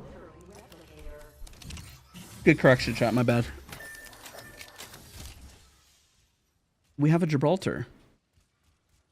One thing that is missing in comp is like you haven't seen a whole lot of Gibraltar plays, but Gibby's really strong. Gibby is a slept on legend. Now, so much of a slept on legend that I don't want to play Gibby. But Gibby brings a lot of utility. How do you recommend going up against a PC player as a controller player, working your way in and out positioning them? It just comes down to positioning when you're trying to 1v1 and win. And if you get out mechanic, you get out mechanic.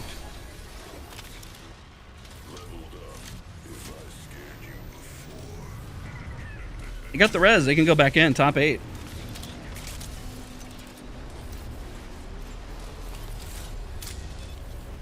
Can a player with the least amount of damage be the reason you won a game? Sure, because they have a strong effective HP.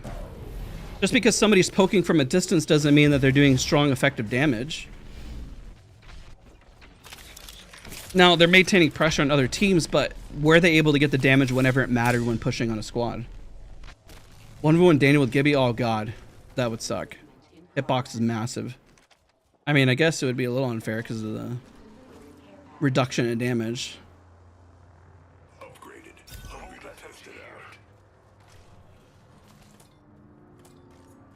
Even though the Revenant did get caught out, at least they ran and get to go craft banners, so it does work out. The downside of crafting banners that also happens is that you lose your momentum.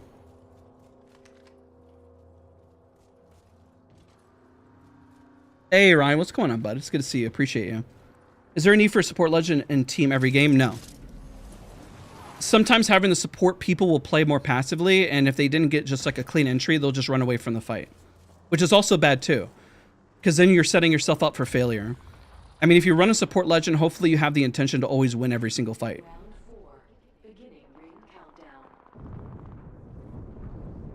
They're trying to get loot, which is hard, you know? Would you get viewers on your team and spectate them? That's a good idea. The hard part I always have about that is, and it goes with the VOD review too, is the scheduling, because most of the time, the schedule is a little hard. I guess on Saturday streams will probably be the best. Probably the best bet, to be honest.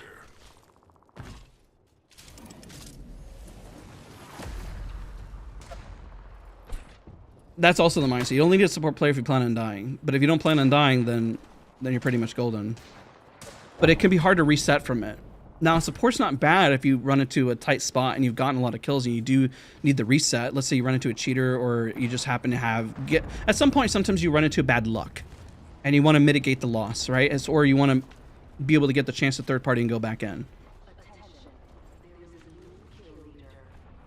Do y'all sometimes get the glitch where you don't spawn with your weapons? So the question is, did you get finished? If somebody did a finisher on you, then you don't spawn in with your weapons or loadouts. Would support be better at anchor or nah? Most of the time support's better at re-entry. Let's say you have your entry fragger who's like a Revenant run in, and you have the lifeline. If the Revenant goes down, you can res. Then it would definitely be better for re-entry rather than being in the back. But it doesn't mean that they can't be close by to also get them. That could also help as well. It depends on your dynamic on your squad. So it really depends. You just have to be flexible. You can play both roles. You can be re-entry and anchor, and then have your other two just really push. You could do that as well. There's no win or lose there. Just as long as you know, as long as the lifeline or Gibraltar don't go in first and they get knocked, then you don't have your bubble, then you don't have your res. It's like a conduit who goes in first and plays entry. Like you're not using the heal for your opponents, right? Massive damage there. Now they should go out. That's pretty big damage. Now, them going for the finisher doesn't make a whole lot of sense when the teammates are fighting, but hey, it is what it is.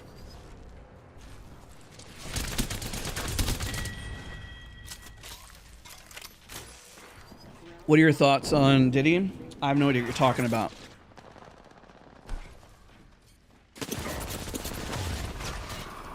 What are your best tips for Octane?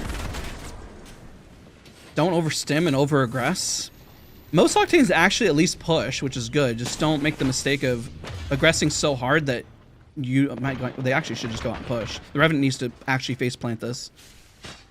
They have their ultimate. They have the HP advantage. 1v3 is all about positioning and making players make mistakes, so you're not getting it to a 3v1. You're getting it to 1v1, 1v1, and 1v1. That's what you're looking for.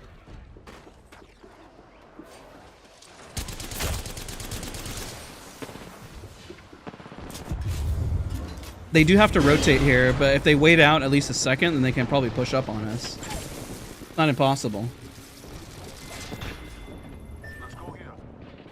Now, if they got knocks, they should push on this. Okay, they're going on it. Very nice.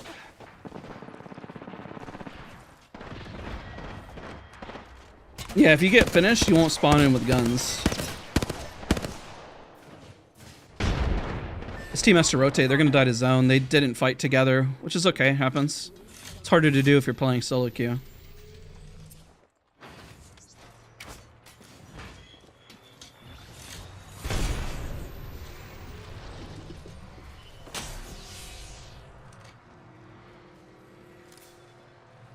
That zone is going to truck, and they got to cross an open field.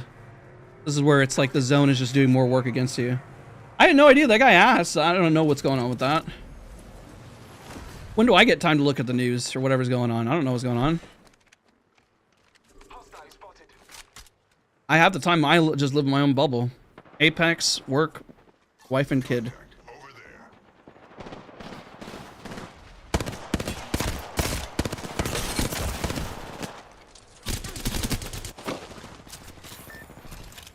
This is a rough cross. That's unfortunate. This Revenant's very big on finishing knock targets. When putting pressure or healing to do other things. Like a heal, instead of shooting the knock target, go for the bat and then maybe push, you know? That's unfortunate. Oh gosh. Oh, stretch. Excuse me. Sorry.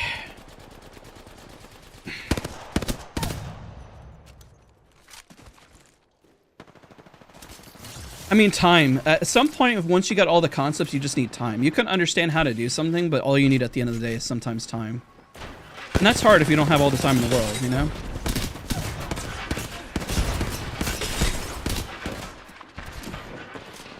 Should you use meta legends or legends that you like? At the end of the day, you're playing this game because you're trying to have fun. If you don't, then I question why you're playing the game. Fun is what sparks inspiration, and then if you're having fun and you're inspired to play more, then you're going to want to improve. But if you stop at playing something you don't enjoy, then it'll just cut. That's it. It's done. And that'll be pretty much it there.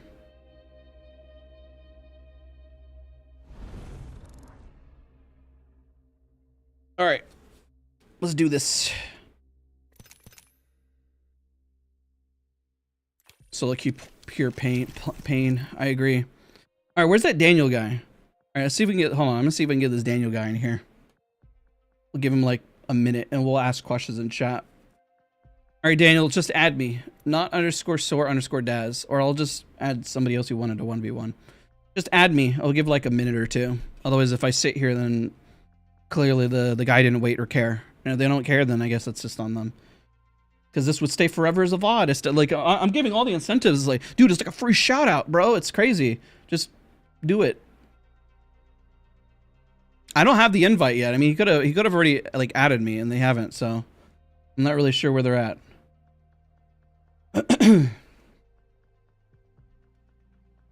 Yo, guy Danny. No, not you. There was another guy named Daniel. Better stream to YouTube or Twitch, whichever one you enjoy more. I don't stream enough for Twitch, to be honest. I only stream once a week. So the VODs and keeping them up forever just is a added incentive.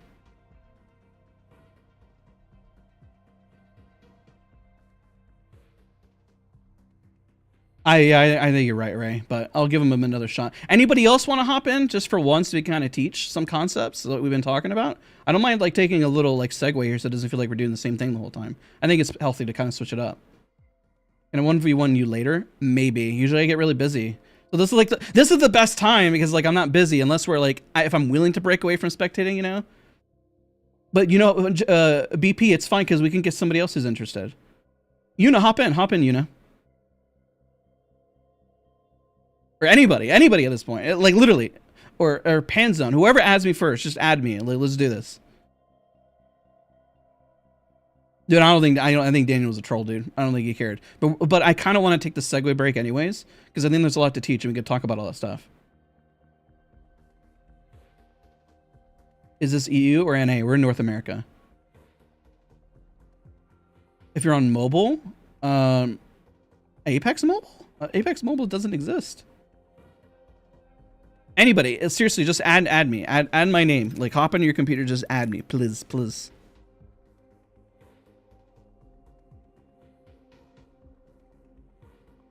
I'll wait like another minute.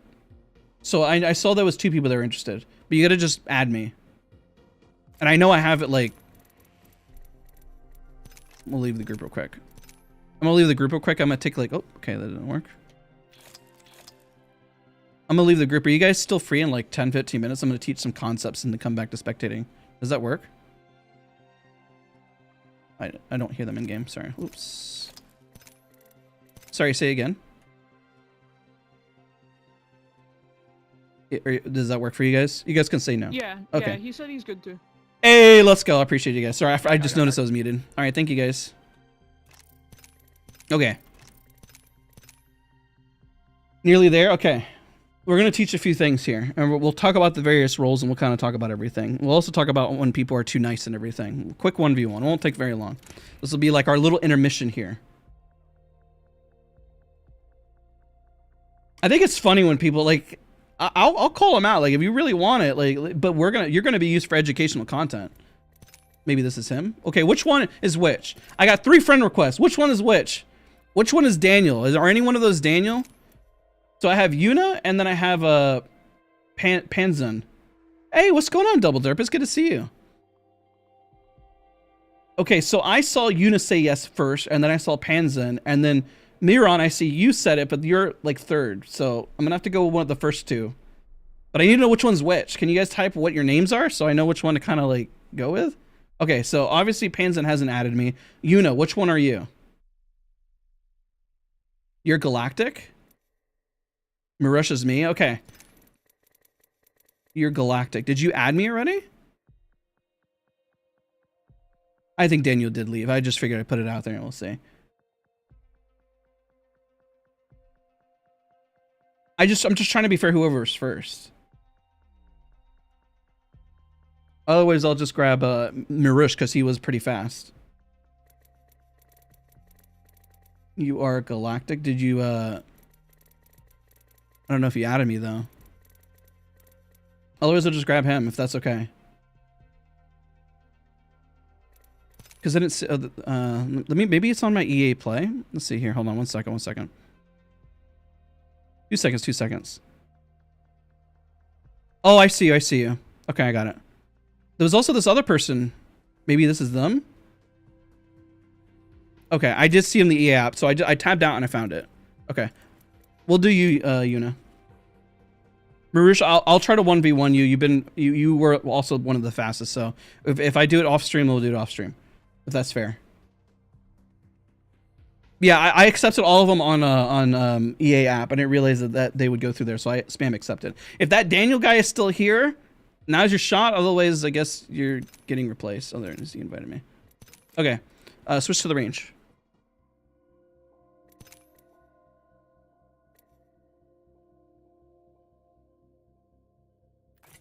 All right, at least I got you guys added for the future. Yo, what's up, Ducky? It's good to see you. Add it. I'm pretty sure I accepted everybody just now. Okay. Can you hear me? If not, it's okay.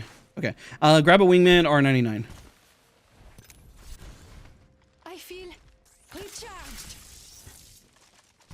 Well, add me so I don't have to type in all the characters. Everything fully attached on wingman and R99. You can put out your favorite scope or whatever you want on it. No boosted loader though. Sorry. Forgot boosted loader was still in there. Gold helm, red armor. I leveled up. With my new upgrade, I shall go electron. I've achieved maximum power. Okay, let's do this. Maximum level. The perfect upgrade. No, Daniel's not here. He was all talk. He just disappeared. So we grabbed a random, yeah, no boosted. No, it's not Daniel. I don't know where he went. So we're just doing it with a random, there we go. Sorry, I meant to turn that up. My bad, I meant to turn up the audio. We play more after this. We're going to do more spectating. The whole point of the stream was to spectate.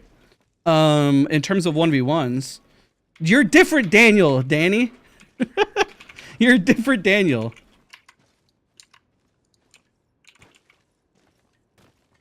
And we could talk about all the roles and kind of speed run this a little bit. I got your mic on now. I turned it up. Just FYI. Oh, okay, sure. Only thing I'll ask is don't go too crazy cursing, please. Oh yeah. No worries. I think are you party lead or my party lead? Oh yeah, sorry. Yeah. Goddamn, one sec. You're good. This one, yeah. Do you just want to do like a 3, 2, 1? You can Yep. call it. You can call Now you can call. You're good. Oh, okay, sure. 3, 2, 1, go.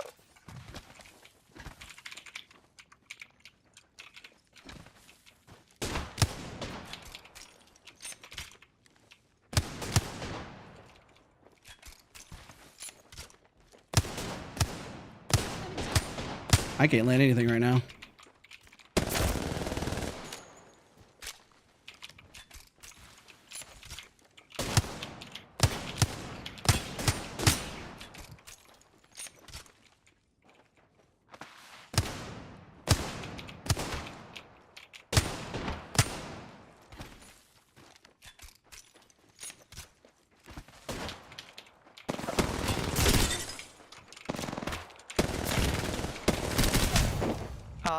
Pretty good. Not too bad. I need to switch off of Watson, actually. I forgot she's got passive shield. We'll go again. Alright.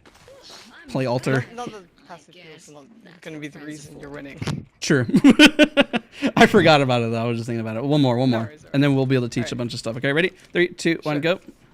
Go.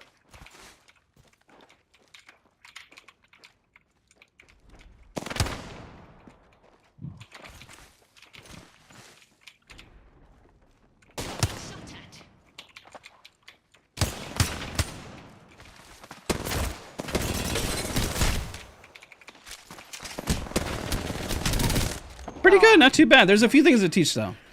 And Sure, I'm a little shaky. I'm not necessarily... I guess this is my first Yeah. 1v1. And I assume that you are as well. So it's all dubs. This is all good. Everything's a positive. And you're doing a lot better than you probably even give yourself credit for.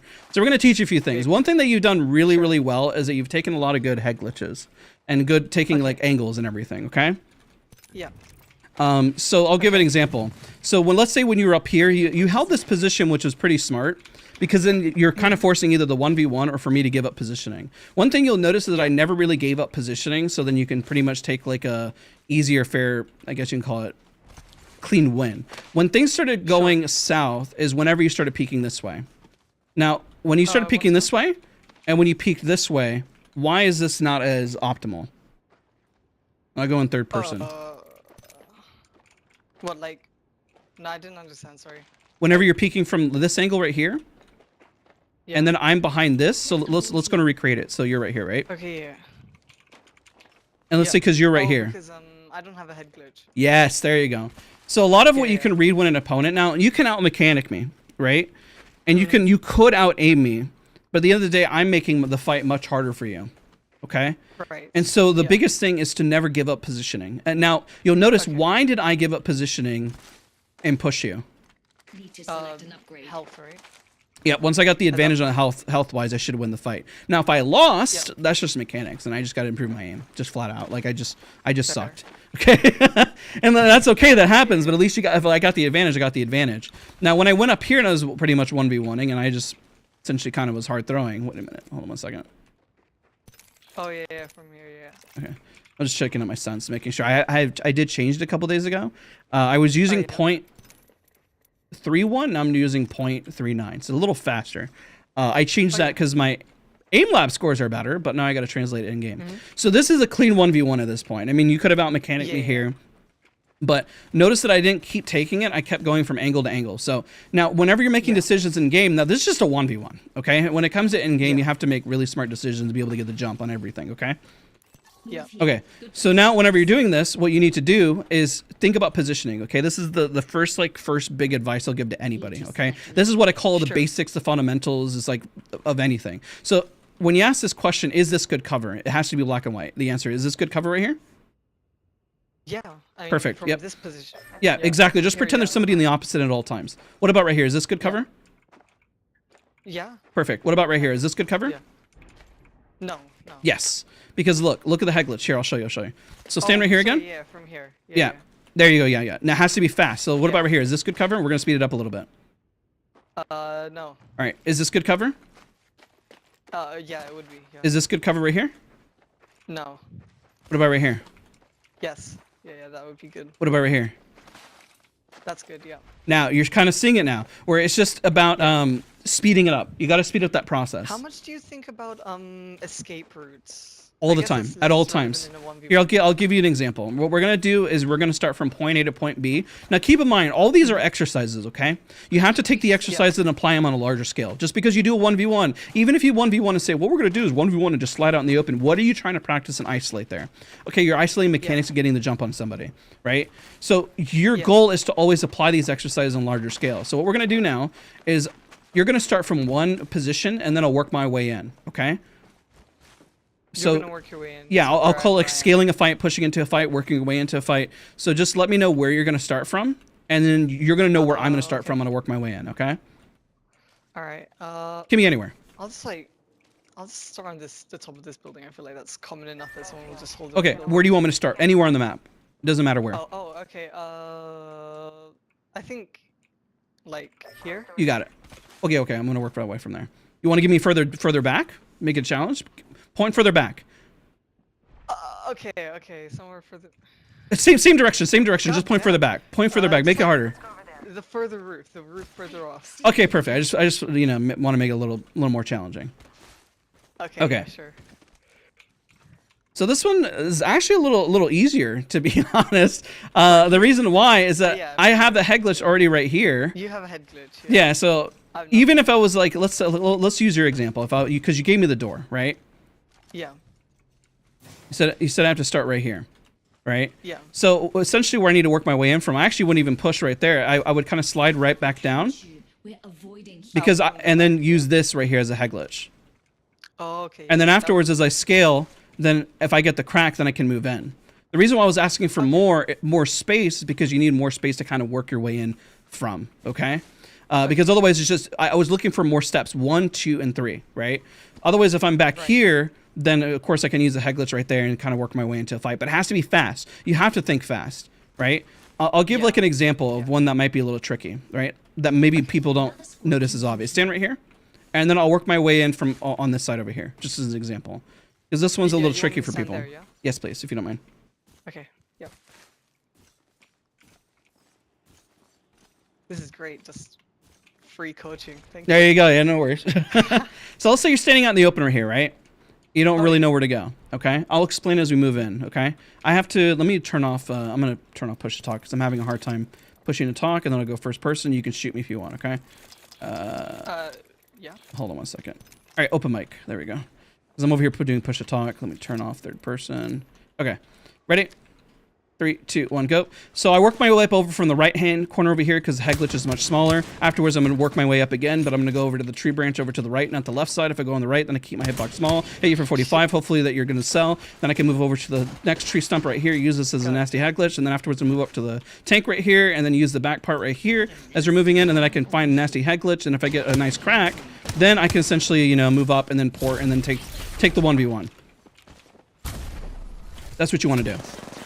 Oh yeah. You see what I mean? How it's fast, right? Yeah, most players, what they do, and the mistake that they do when they're pushing is that they'll make the wrong decision. Okay, so if you're coming up here, maybe they peek from here, but the problem is that your hitbox is large, or maybe they'll do a step right here, but the problem is that you're wide peeking here, and then you're wide peeking here. Maybe you go right here, but then your body's a little That one's exposed. still okay. Yeah. But even if you're right here, then you're not using the tree stump. You have to know where your X is and where you're going, right? At all times. Because then once you get to that point, like if it's really close, then you use utility to essentially close the gap. That's why I said I need a little bit more space to work your way in. Because otherwise, if I'm like, okay, push from the tank, well, I'll just queue up and then push you. Because that would be the utility once I get the crack right behind the box right here, right? That's your goal. Now you have that knowledge, it's all about taking those angles in that positioning when you're 1v1ing, right? Let's say like Daniel, let's use Daniel as an example, okay? Because there's a few things that happen whenever people come in and think they can ego challenge. Now, there's two things that they'll do, okay? Usually people who have egos like that, who come into chat and have no idea how to play the game. Now, the reason why is because they have to push their confidence into other people. Now, if he was truly that good and he was that big of a pred player and he hopped in to use angles and positioning, go ahead and heal up if you don't mind, if that's okay. Yep. Yeah, not you, Danny. A different Daniel, the Daniel guy, the other guy. We're using an example because they come in and they have egos, right? Small man syndrome. They come in and they're going to wide swing. Okay, let's give an example. Let's say that this person believes that they're the best of the game, okay? I'll give it a really good example. Let's say you're holding that position right there, okay? Yep. And most people, whenever they do that, they'll wide swing like this. So we're going to 1v1. I'm going to call where I'm coming from, and I'm going to peek this way, okay? Ready? Dan, not you! You guys are so silly. Ready? 3, 2, 1, go. He's like, I'm so good at this game, I can beat dads, I'm the best in the game. And then, like, he has a small hitbox. He's like, oh, he's playing cover like a pansy. You know, he should just 1v1 me. And they just happen to miss, and I'm whiffing a whole lot. Oh my god, I can't land anything. I mean, it is hard to hit. There's a headshot. And then you just out mechanic, right? Now, if we do the same thing, we switch it, flip-flop, and then just wide swing right there. Okay, yeah. Ready? 3, 2, 1, go.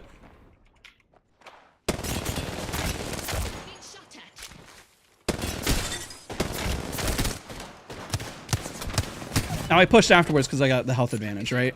Yeah. I just noticed I'm at 120 ping. Where are you located? Sorry, Europe. Oh, okay. UK. That's fine. I just realized, I was like, why is my ping off? I was like, my shots don't feel right. It's all good. Hey. No, it's all good. I just noticed it. I was not paying attention to the ping. I still, regardless of ping, like, those are things I should be accounting for and I should be able to win. But you see the difference of, like, me being behind that, how difficult that is to hit? You know? Yeah. No matter how good of a player you are, that is difficult to hit. It does not matter how much of a professional player you are. There's a massive difference between this hitbox versus this hitbox. This is why I want to do the 1v1s, guys. This is what I'm teaching. Yeah. And this makes a massive difference when you're ego challenging, okay? The ego challenge makes a big difference. Now, if you are mechanically better, let's say I got 2 headshots back to back and pushed in one, and you're asking, what could I have done better in this fight? They just out-mechanicked you. You realistically should have won because your hitbox is much larger. Or your hit, like theirs is much larger, excuse me.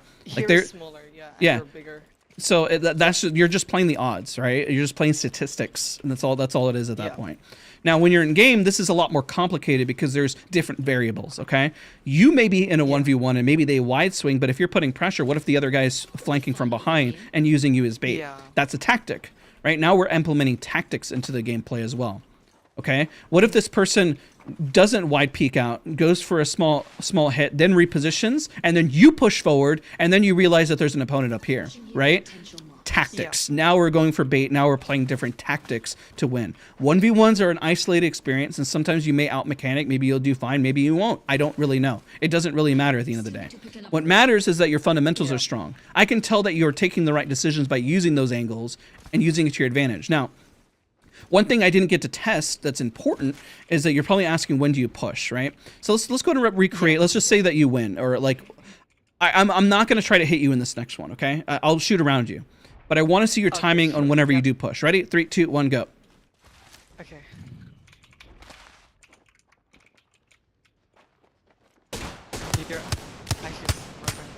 It's okay. I'm just going to shoot around you. So once you get the... Probably now I'd push in? Yep. Exactly. But you got to do it right away. You're asking probably now I should push in. You should never ask probably now I should push in. You should just be pushing in. Okay. Why do we have so many Daniels in chat? Why? There's a million Daniels, apparently. Would you figure it's like, somewhere around, like, I don't know, half of their health, depending on what shield they're using and what you're using? It depends on the situation, and it depends on their positioning. Now, another one is, let's say if you're on height and you're shooting down on them, you better hope to God that when you drop on them that you can win that. Because you don't have an out. Let's say like I was shooting and then I drop, I don't have an out, unless I was going to use this as cover right here. Right? Yeah. Yeah, I get that.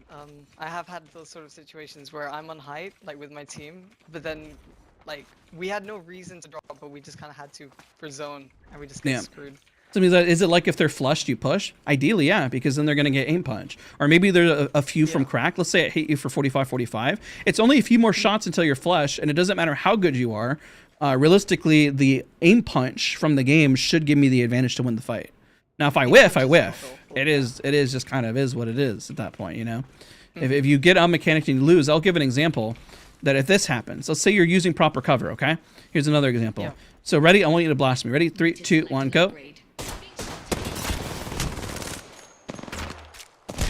Now, if you lost that fight, if I turn and burn after you got the jump on me, then you got out mechanicked, right? You should always statistically win this fight, right? So ready? Again, 3, 2, 1, go. Oh, you're not full HP. I'm going to heal up. Oh, yeah. Aim punch is what happens when you're on flush. You'll take more recoil and have more jump and more visual clutter in your screen. Ready? 3, 2, 1, go.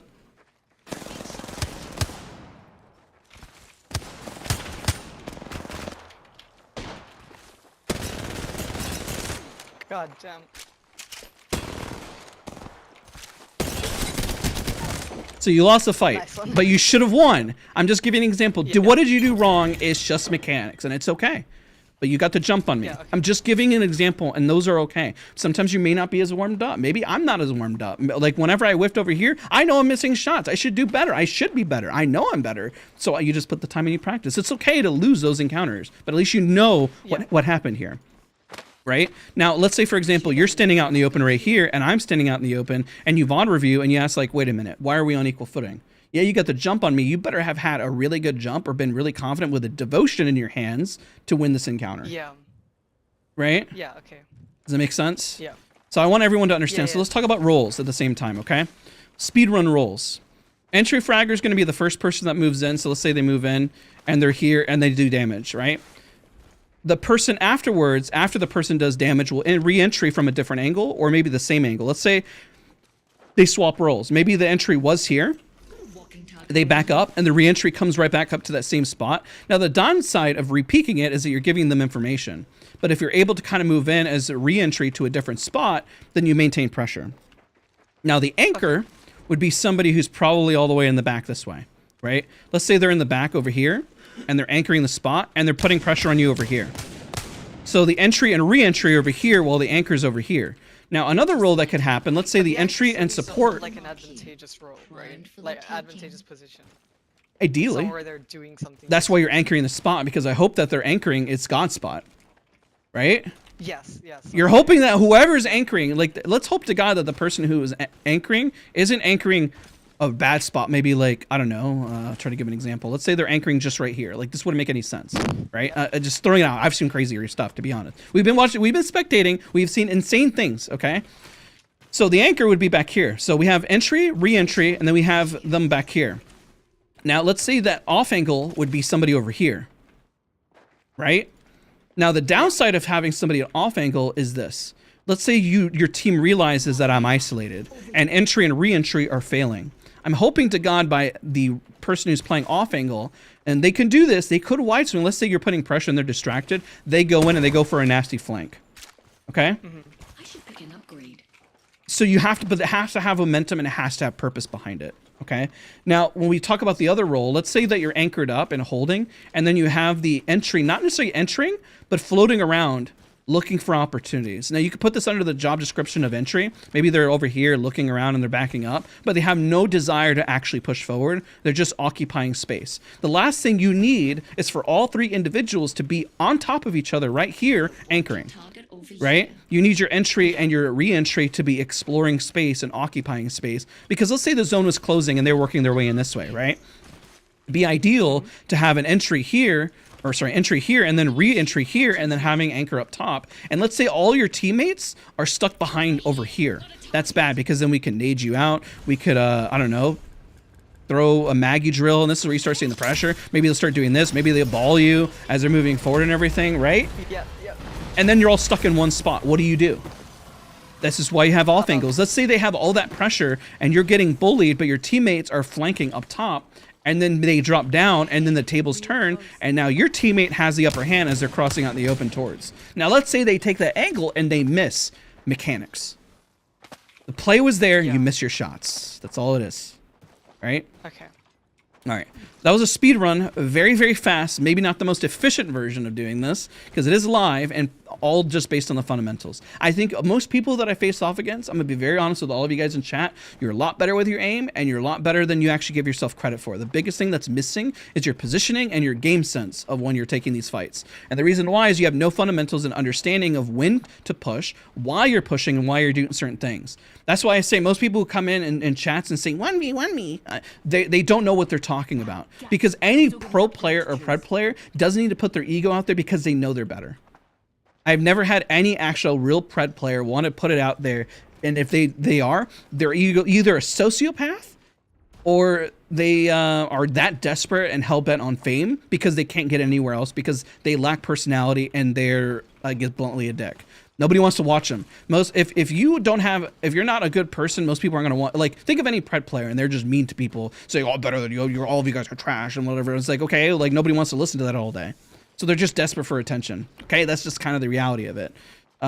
I know there's a lot of Daniels in chat. We're only referring to that one guy who was named Daniel who wanted a 1v1. And like I said, even if this person came in and wide swung me right here, let's say the worst case scenario, okay? That's why people are saying, don't feed into it, Daz. I'm not. Because even if, let's say I held here, right, and the person wide swung me was on controller, and they landed every single shot and beat me, what I would teach here is I said, okay, there's a few things. This person mechanically is better. They decided to put their ego out, and they have the mechanics, but they decide not to use positioning and even hold here. They stood out right here blatantly when they could just be right here. That's one thing to teach.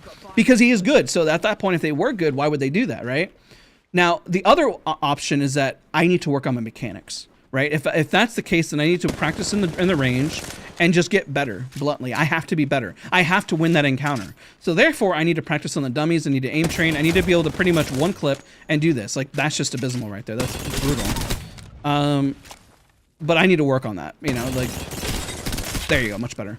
But that's what you need to work on. So then that's when you work on, let's say, I go in the range and I do this a lot. So let's take a 2x. Let's go at a distance and then work on your recoil from a million miles away, right? I mean, it's just being blunt. That's just how it is. I mean, no one can tell me otherwise. Otherwise, that dude would be here, right? And you guys know, it's just like, hey, honesty hurts. You know what I mean? So at this point, if you need to practice from a distance, then you practice from a distance. Right? You work on your recoil. I should be able to land 200 plus all the time. Better. You know, see, that's pretty much what I need to work on. What I need to work on is getting comfortable at close range. The long range seems to be a little better than the close range today. I need to warm up. But yeah, this is a little rough. Okay, better. Also, don't change so many sensitivities and settings as much as I do. I mean, changing your sensitivity surely isn't that bad. Like, I've heard some people say that changing it can be a nice way of refreshing stuff. It can be stimulating, but sometimes you just got to stick with what works. Sure. I got a new mouse recently. All right, we're going to go back in and spectate. There you go. Better. Took me a little while to warm up. Taking time out of your day. Yeah, no worries. I mean, listen, this is why I do this. This is why I did the spectating series. It's a nice little change of pace here. Hopefully that's helpful for you. Remember, these are exercises. When you get in game, there's going to be different variables. What did your teammates do? Where the positioning? Where was the third party? What was your rotation? Where was zone going? What are you fighting for and why are you fighting for it? Why are you using utility and why aren't you using utility? These are all questions you should be asking, but you have to do it quickly, right? It should be as fast as, let's say, if I were to back up over here, let's say I need positioning. Okay, I'm gonna back up, got the head glitch right here. See one person right there. I did a lot of damage. I'm gonna put my ult. He went behind cover. I'm gonna put it right behind the right side of the wall and then push. Has to be all within a few seconds. Has to be that fast. If you're not doing it that fast, you're not maintaining pressure and momentum. If your teammates aren't pushing, then you need to communicate why you're not pushing. If you realize that they're hesitating, then you just take a different angle and then take a different head glitch over here and then pretty much knock them. Now, if you knock them, then you move forward immediately and then you don't wait. Is he jiggle aiming or fighting the recoil exactly? I'm not jiggling. I prefer to memorize the recoil. I'm not jitter aiming or anything. Because that really puts some weight on your wrist. That's like, I'm just sitting here. I prefer to, if I can at least control the recoil, it makes it easier whenever you're strafing left and right. That does help. But I just practice the fundamentals of just standing still and just knowing the recoil pattern. You pull down, then you pull down to the left and then right, and then does like a little circle at the end. It's not even that great. This could be better. I've done much better in my recoil control. There you go. Much better. That's just recoil, memorizing it. That's it. What do you mean bigger hitbox on left versus right of the tree stump? Let me show you. I think you're probably further back on the VOD, and I'll show you in third person. And then we're going to go back into spectate. So, Galactic, I'm going to finish up this last bit right here, and then I appreciate you for hopping in. Thank you so much for being, I guess, our participant for today. Very much appreciated. No worries at all. So third person. So when you look at the hitbox, if you peek on the right, half your body is exposed, right? But if you peek on the right, sorry, left, half body, right? Doesn't help. But right here, at least your bottom half is blocked. I want you to showcase that. So come over here, if you don't mind, Galactic. You know what's best? Guts. Still got an upgrade to choose. And I'll stand over here so you can see it.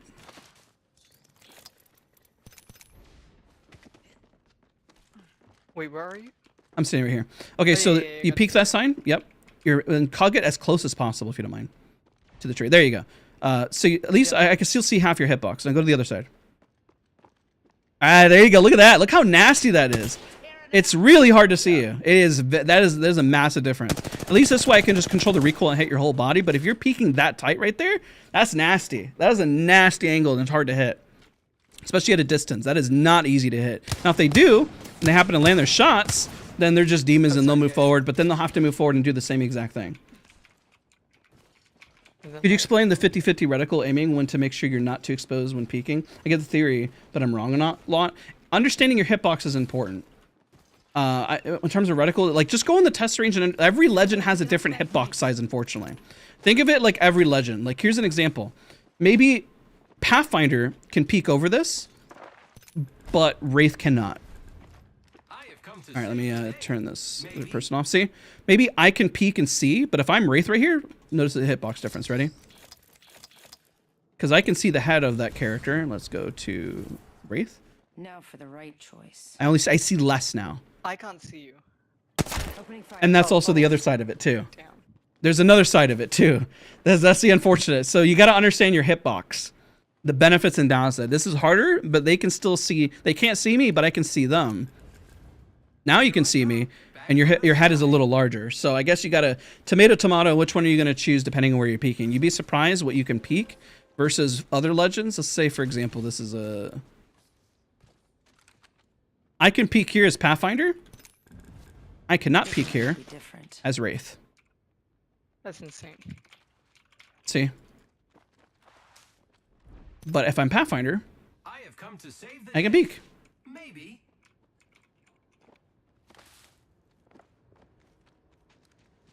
I know it seems very simple, but you don't think about these things in game because there's a lot of other million things you should be thinking about, such as how much loot do you have, how many guns do you have, how many teams are nearby, who's nearby, should I rotate, should I go to zone, should I hold here, when do I push, should I push now, when do I hold, do I need to cover for my teammates, how many people are nearby, did I do significant damage? All those questions are running through your head, and the last thing that you're thinking about is your hitbox, and most people make the mistake. It's funny, people talk about it, and my shorts are like, this is a basic concept, this is bronze level. Why do I see plat players still make the same mistake? All right. All right, Galactic, have a great one. I'm going to go hop back in and do more spectating. Absolutely. See you on stream. All right, have a good one. Bye. Bye. All right. That was fun. Hopefully that helped you guys. All right, I accepted all of you guys. And my gosh, there's a lot more friend requests there. I'll go into the EA app and also accept all of them. It's pretty big. I mean, when you think about every bit of piece of cover in Apex, there's so many different places that Pathfinder can do stuff than versus Wraith, and it just depends. And this is why mastery over a specific legend really matters at the end of the day. Crony, I'll join in. There we go. Hello, fellow humans. Oh my god, hi. Hi. Okay, Oh my are we gonna God, do spectating? hi. Oh my god, is that the real sword, Dad? Oh my god, is this a real solo? No, it's not. It's obviously not. No, it's not. It Oh. says in the name. Oh It's my it's God, it's I'm not. so It's sorry, not. I'm so sorry. That's okay. All right, we're Wait, spectating. it So- shows range. Are we doing range or rank? Ranked. I'm in rank. Right. All right. Oh wait. Oh why that? I guess I'll just leave the comms on. It's not gonna hurt anything. Do I just leave open mic? Are you guys watching stream or are you guys watching here? I was doing stream because you were muted, but I mean, Okay. I can No, watch tab. stream. I need the views. I need the views. I'm muting right now. Watch stream. The Please, tab will please still be support me. there. Support me on stream. In Discord. Watch me. That's true. All right, I'm gonna meet up here. No worries at all. Hopefully it was helpful. Hopefully everyone learned something. Remember, when you're 1v1ing, put your ego aside. Anybody who's like 1v1 me, bro, I'm much better than you. It's like, come on, guys. Oh, I gotta mute myself. Okay, there we go. My bad. Sorry. I'm muted. I'm sorry. Okay. I guess it'll be Pathfinder. We're showing ourselves off the map. And we're going to spectate. I think we have time for like 2 or 3 more rounds to spectate tops. Because each round is like, what, 25, 30 minutes? I just need to practice in-game. So, okay. I will admit I did change my setup recently. I've been using the Razer 8K and also the Superlight 2. I didn't tell anybody I was using the Razer 8K. And then I just switched to the G303 today. I just switched to that ideal setup like 2 days ago, and I raised my sensitivity. It is better in aim labs, but I need to translate it in game. I think I just need to warm up a little bit more. Today I was like, wow, that's really rusty and bad, but it's part of the process of 1 step back, 2 steps forward. Also, remember, I keep this as a VOD. Don't forget to leave a like, comment, and subscribe if you enjoy. I will timestamp everything, even when we take the break and we 1v1, okay? I leave it up all as a VOD. Hopefully you come back to this months later, years later. It doesn't matter. Hopefully it's helpful for every single one of you. I'm going to throw myself off the map. I'm going to throw myself off this way. Maybe we'll get lucky. Hold your breath if you have to breathe. I need to just change it to the G303. I have even the last 2 weeks I was using the Razer 8K to test it out, and I'm oddly still going back to the G303. So yeah, it's kind of strange. Mouse shape is king at the end of the day, I guess. There's a few things in game that just doesn't feel natural. Oh no, we lost. How could we lose? Okay, respect to the nearest team. I was hoping they'd fight. Danny, no! Why would you do that? You're Danny, not Daniel. You know there's that one children's show that people watch called Danny Go? But yeah, that's why I wanted to take that intermission, because we can apply everything we're talking about spectating and kind of show it in an isolated environment. I mean, once you see it, you see it. It's the beauty is just being able to identify it, because once you identify it, at least you know what to fix. And no play area to time it. Oh, that's a good idea. That's such a good idea. I didn't think about it. I'm gonna do that the next one. I kept thinking about where to throw myself. I'm gonna do that for the next one. I'll do that and like find out of bounds. Chad just gave a brilliant idea. Next round, we're gonna go out of bounds and then die out of bounds. Also, I just realized, no, I was about to say, like, what if we get, like, is there a way that EA Respawn would get mad? Like, how dare Daz do this? We're gonna ban him. I was like, no, we're good. Plus, I know the devs do watch occasionally, so if they watch and they find it helpful. All right, what are your thoughts on Mirage? Great legend to fight in a 1v1. The question is, where does the team play come in? And it makes, the bigger question is, how are you going to play around the strengths of Mirage? Like, let's say, for example, the team just goes in the zone and doesn't fight, then what's the point of Mirage? And if a team hesitates on fights, then what's the point of a Mirage? And also, if the player doesn't bamboozle correctly, then what's the point of a Mirage? You have to highlight the strengths that you have as a player. Like, I'll give an example. When I play Vantage, I don't My intention is that I don't miss range shots. Therefore, I play to the strengths of Vantage. How should you dropped in ranked? You should pay attention to the drop ship and then gauge depending if you want to fight or if you want to rotate. If you want to take it a little slower, get some resources, maybe land near the action, but you don't want to be too far. If you're too far away from the action and you don't fight, like right now, these guys are a prime example of not fighting. Why? You're in rookie. You got nothing to lose, so just go fight.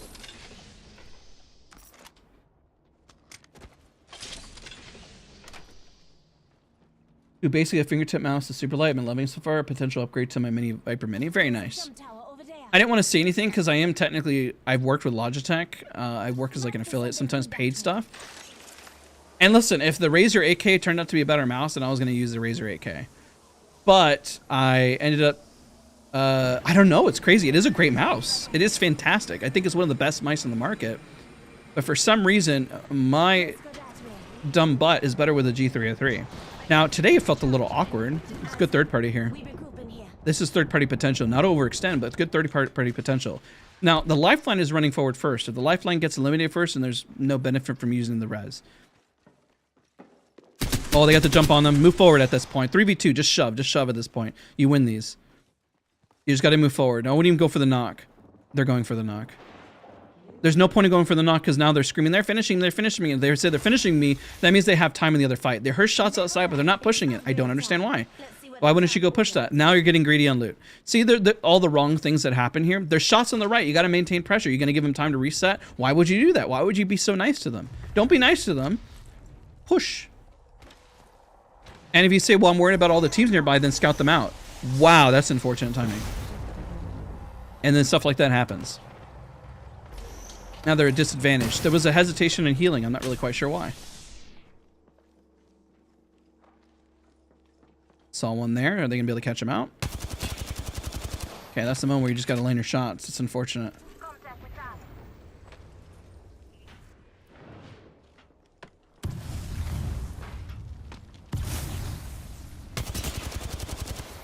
Okay. Is there problems with Apex right now? I haven't experienced it, luckily. What are your thoughts on Fuse?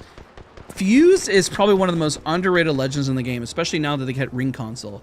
Fuse is a legend that is, I think Raven said it best, is like like a DPS, like the wizard of the group. If you played any other like MOBA League of Legends, right? I'm surprised they're not shooting him off that. Those are free shots. Fuse has the ability to maintain pressure with their abilities. Now, there's other legends that can do it, but their ultimate maintains pressure with giving information and doing damage, and their tactical does it and keeps coming back and has the same potency as if a grenade was being dropped. And it's amazing. I think Fuse can be hands down one of the most impactful legends in the game if utilized correctly. Now, it takes a team to work around it because it is maybe not the most orthodox way of playing compared to using another comp such as Bang, Caustic, and I mean, I guess Caustic could be in the same boat, but Fuse just has a little bit more pressure offensively than defensively. Caustic will throw barrels down and do DPS, and their ult can be used to maintain pressure, but Fuse has the ability to do damage from a distance and maintain it if they're around a box or if they're trying to hold something. Merci. So yeah, it's a fantastic legend. There's a heal on the left. They're just, no way. They just shove this. Please don't hesitate in pushing. They win these all day. Like this point, that was crazy. I've never seen a crypto just stand out in the open like that. That was crazy. That crypto has the biggest ego that I've ever seen in the game. They were so confident that they felt like they could never lose. Oh no, they're getting thirded. This is all going south. Now the problem here was getting that cleaned up efficiently. They got the knock and somehow were not able to clean that up. That's just, I would say mechanics, because then they could have reset much faster. One person was standing still and they had a lot of shots, and that was just straight mechanics work after that. Now there was a team in the third party, yes, but I think they could have cleaned it up quickly and then got out. When to res versus finishing. You finish if the target is crawling back to their safe spot. You res if you have no way to traverse or cross to get the kill quickly. Let's say they're all on height and you're on low ground. There's no way that you're going to be able to get out there, so you might as well go for the res. Unless you know that you can traverse and use some sort of ability and cross because they're cracked. So it's situational. You have to decide based on the situation and the variables that are given to you. Now, if they say they're literally one and each of them are literally 10 HP and you're not traversing to move forward, then and you res instead, you just kind of lost your opportunity. This happens at high level too. I was watching a few VODs yesterday from some pro players. One of them did 170, another person knocked 2 of them, and one person went back to bat. You just, at that point, you just got to push. And the guy, their teammates are screaming to push and they didn't. So that's just hesitating, an honest mistake. It happens. When do you know when to push and reset when a teammate is fighting? If they did significant damage. If they're doing no damage, then hold and go for a reset, I guess. But it really depends on the pressure. Because it's not a one-size-fits-all. How are they positioned and how much damage have you done and how many knocks are there? Right?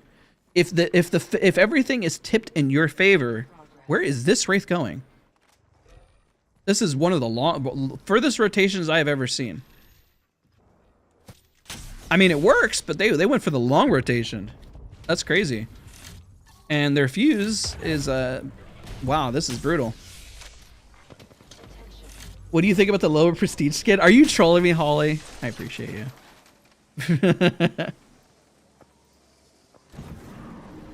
I've been a total mouse nerd recently. I am going to try not to be anymore and just stick with what works and not obsess as much anymore. I do need to practice with the G303 in-game though, which I haven't practiced. I've been just aim training with it. It felt uncomfortable when I 1v1. That wasn't a good feeling. But that's because I'm used to using the Razer 8K, the Pro. What is the best way to work your aim to have less recoil with all guns? Practice it, shoot it, and fight the recoil. And then find a sensitivity where it feels comfortable, where you can actually control the recoil. And then actually knowing the recoil patterns. Honestly, there's some people you don't need to know the recoil pattern. You can just feel it out, and that's still also knowing the recoil pattern. If you know the flatline pulls up and then to the left, then you pull down and to the right. That's a great way to start it. What just happened to that poor lifeline? And this Wraith is also rotating from Narnia as well. They just can't stick together. This Wraith is like the opposite. They just want to play hard zone. It's very strange. Hey, Blusk, how's it going? It's good to see you.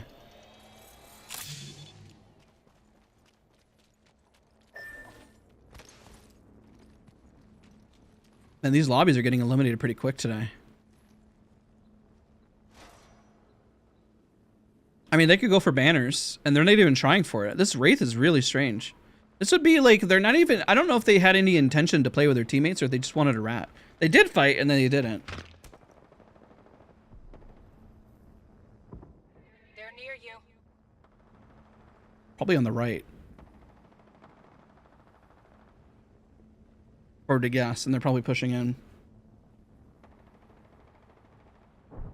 Can you do custom servers? I could.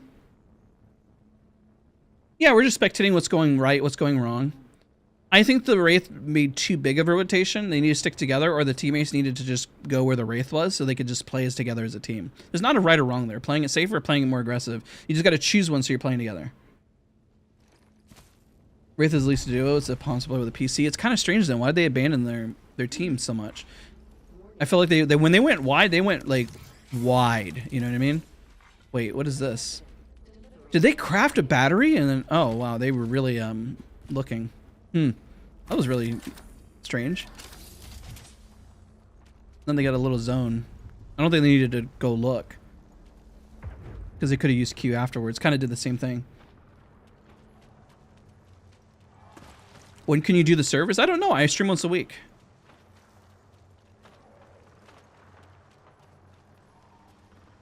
Today's stream is spectating, and the next stream I'm probably going to do a little more ranked on the main account. Target landed near me. Wrong choice. You know what would be the craziest decision would be to res right here on the left and just kind of stick it and just go for it. Care package over there. They jumped into a team, but also the rotations were pretty wide though. Like several times, yeah, they've used balloons, but I mean beforehand, if you go watch where the Wraith rotated, it was like some of the biggest rotations ever. Instead of relying on their teammates to kind of cover for them, they just went for like the largest rotations ever known to man. Can you do it 2 weeks? I don't know. I mean, I try to plan out my content. I already have kind of the next couple weeks planned out. Advice from switching to roller to MNK. My question is, why are you making the switch to begin with? That would be my first question to you.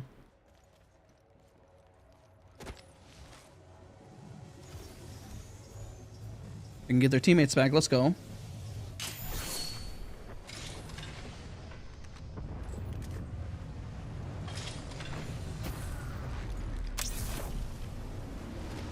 Good port. Getting him back into zone. We'll see what they end up doing.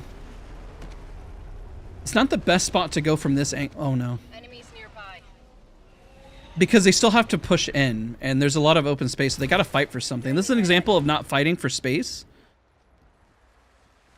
And then you're going to just get gated, because they're going to be here, but then there's still the open field in front of them, essentially. See, they're going to get gated now. This is going to be unfortunate. Even if they're behind them now, they'll get sandwiched, which is an even worse problem. Not a problem you want to have. Because as they work in, you're just going to stand out in the open next to them. Alright, they're healing. Let's take a look at what...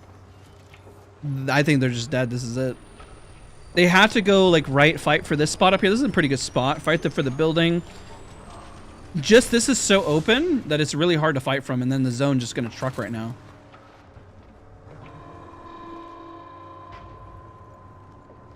Should I hold hands or position? Ideally, you'd be doing both. If they're going to get really lucky to be able to shoot them back, but they're going to come in with like a lot of damage done to them. Yep, they're going to run right on top of them. So this is RNG. We'll see what happens. They got the jump. And then they're going to have the zone. The zone is going to do equal as much damage. There you go. They just got ticked for at least, I want to say about 40 apiece. Get ticked again. There's about 60 damage done. And then they die. Now, at that point, you just got to push. Like, if they're in that situation, even beforehand, yeah, you want to go fight for zone, but you also, if they decide to go that route, they just have to shove relentlessly. That's all you can do. And now they have the advantage on this other team. Like, they got this at this point. Jump on height, as long as they don't contest them pretty hard. They're porting away. Now, this could be a throw if they are all right next to each other, but they got the damage to move forward on it. The port, they're on the right side, not the left. Watson's a little confused. They're on the right side. At least one of them. At least know where one of them is. So go on that person, because that's the information you got. And... uh-oh, I forgot to reload gun. Might be a solo. Nope, not a solo. Where are the teammates? Finishing! That's an ego play. I mean, if they're that confident, they're that confident. I'm pretty sure Le Père Noël was leaving you cold anyway. This person, the last person, is either a solo or they're just hiding in a corner, and they are playing very split.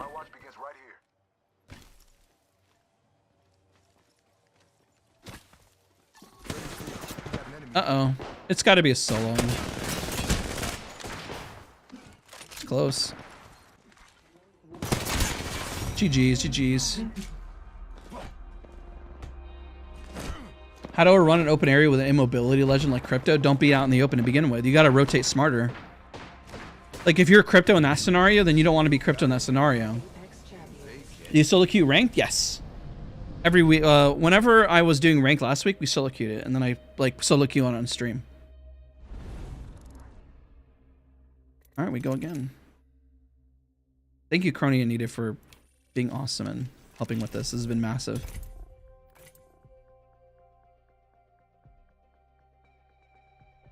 Oh, maybe it was a question for you. Maybe it wasn't for me. Daz, please join TSM. I'm a part of SOAR, bud. That's crazy. What? All right, we go again. All right, we're going to drop in the center near the action and try to get out of bounds. So then we spectate somebody who's like in the center of the map.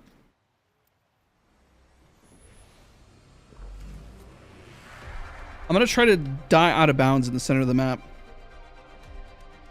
Because that was the tip somebody gave. I'm going to use Pathfinder so I can get there.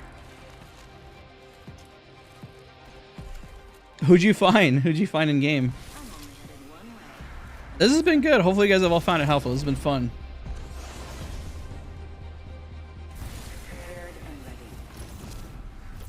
I think probably the question you're asking, how do you join any org? Just be on your grind and make content. Or just or get to the point where you're playing pro.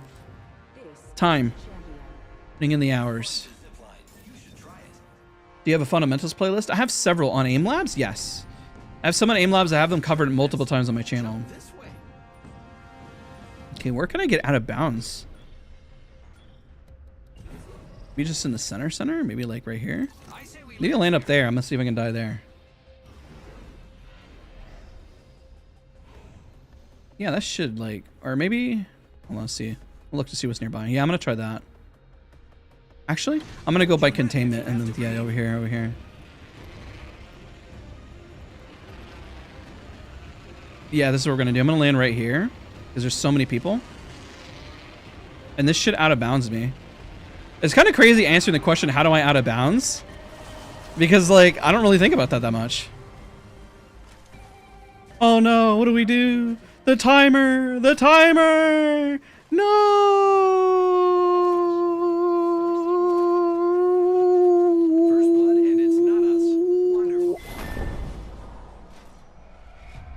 Just on Aim Lab, Robert. Okay, who are we watching? We got a knock here?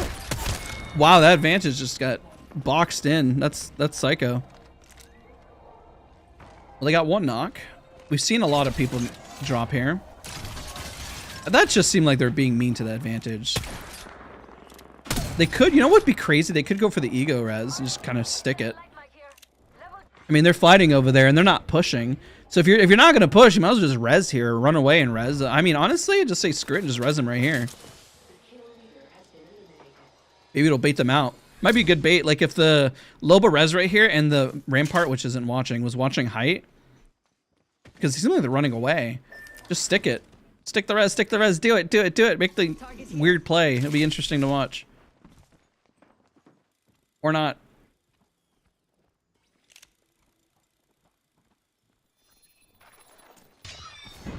You mind giving me a title? Not on AIM, but just starting on Apex in general? Oh, I have so many. I don't have a link handy, but I know I have quite a few. You guys could get easy 20 bombs on this account? I wouldn't. It'd be a waste of time. My skill-based matchmaking is higher on these accounts anyways, but it'd be a waste of time to do it. I guess after losing so many fights, it probably would put me in really easy lobbies, but it's not the point. Respawn beacon over there. What is the Nessie squad? I'm interested. It's those perks are listed on the thing. Treat them as perks. It's the same thing like any Twitch streamer, right? Any Twitch streamer has subscriptions. This is the same thing. I just try to do a little more for the community by adding like perks. That's it. But a Nessie squad is like somebody who joins like I don't know, the Champions Club for Dr. Disrespect or something, you know what I mean? That's all it is. But I just happen to do more by hosting a night where I answer questions and sometimes do occasional free coaching and just kind of help. It's not like dedicated, but it's something to give back, right? That's why they're just perks. So people want to support, then I try to go above and beyond and meet them, and by doing something, you know? Because most people, I mean, if they stream like on Twitch, it's like you become a Twitch subscriber member, and then you don't get anything out of it, which that's not the point of a subscription, to get something out of it. The whole point is just to support, right? Man, they suck the Moby right out in the open. So they won't res them out over in the other spot, but they'll stand out in the open here and res. Are there bot lobbies? I don't know how to get into them. I assume it probably have to be jumping off the map a million times, but I assume that would boost you up. But it's very apparent when a YouTuber uploads a bot lobby versus whenever they are actually trying, I guess. There's quite a few of them on YouTube that upload bot lobbies that people aren't think that don't. Now, they're not the biggest names, and they're usually people who don't even talk in their videos. But it's just strange behavior, because you can tell based on their positioning, people are just standing out in the open doing dumb stuff. Versus like, let's say lobbies like mine or pro players that are just like, people are using head glitches, doing all kinds of damage and being smart about their position. Like, what the heck?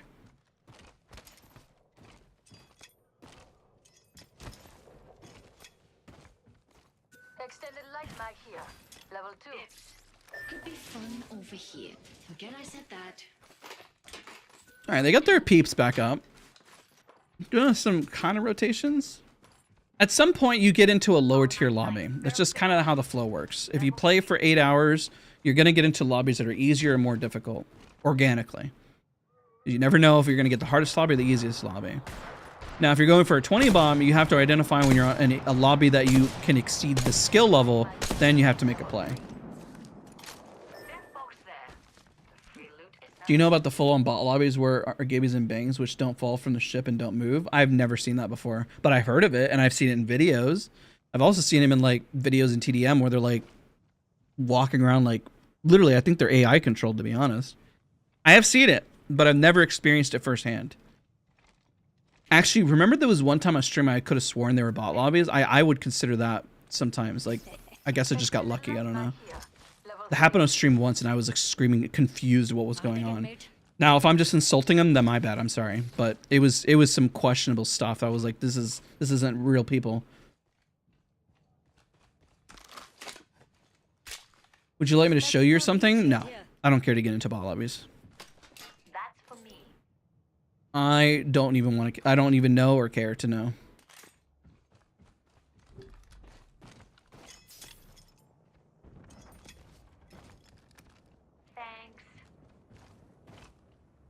I mean, they got center, kind of. It's going to pull over to the right, probably, most likely. Let's see if we're right.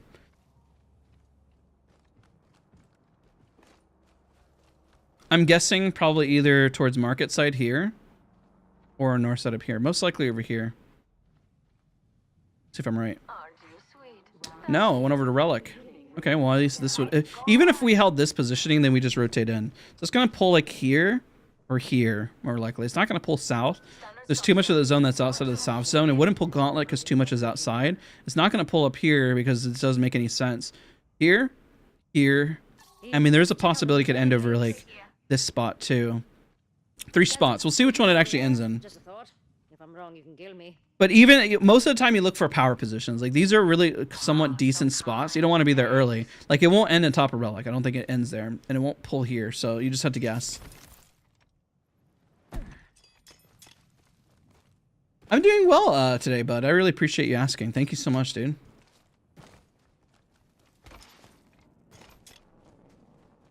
Let's see where they go.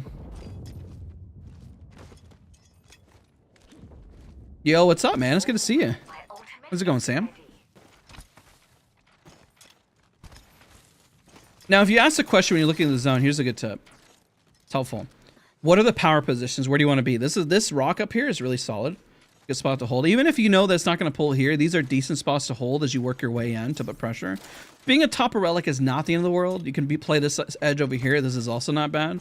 You could play this north side, but you got to be careful for third parties and watch your backs and kind of push, right?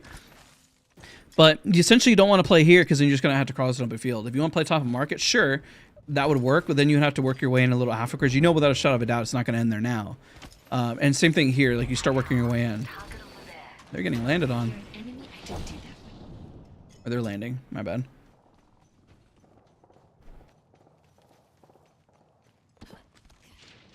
Now, by holding the spot, it's not... I mean, it's, if they does pull up here, they'll have a little more time. But they do want to clear their backs. Occupying more buildings, not a bad thing. You want to showcase some pressure. Hiding whenever you have a building is not a good thing because then people just run up to the side of the building and then you're just kind of on equal footing. Looks like they're trying to fight. They do have altar. I see him healing. That would be a moment to land shots. I think he could have knocked him. Oh, please. Come on. Come on. Oh, that sucks. Move forward. You have the damage. You have the damage. Move forward. Just scale a little bit. Put pressure. Get them pressured. Even though you know team on the right, that team isn't even moving either. They're just postured up there. You're good. Move up. Move up. A little late. There you go. There you go. But don't overextend. Don't get too greedy now. Take the height right here and then look for information. Where they at? Very nice. Very nice. Okay, okay, what are we looking at here? A little lost there, but it's okay. Now you reposition. Okay, this will be overextending because they're pushing on flesh. I think it's some on the right, left, right? Nope. This was crazy. They're still on flesh and they're pushing. It gets me anxiety. That's crazy. Oh, it would be nice to kind of push that, but you can't because you're damaged. They're not pushing that. I don't know what they're thinking. The other person got cracked. There's no way that they would run up on that altar like that. It just wouldn't happen. So now they put themselves in a pretty weird spot. They got to choose. You see how the indecisiveness is also happening here? They don't know who to fight. They don't know who to aggress on. You have to choose one to fight. Now they're focused on the right. The right isn't the bigger threat. The left is the bigger threat, right? And that's why they kind of got knocked there. Now if they focus left, that would have been ideal. They can use the port back. But now they have to move on it. Go res, go res. Don't shoot from a distance. Go res or anything. Make one decision.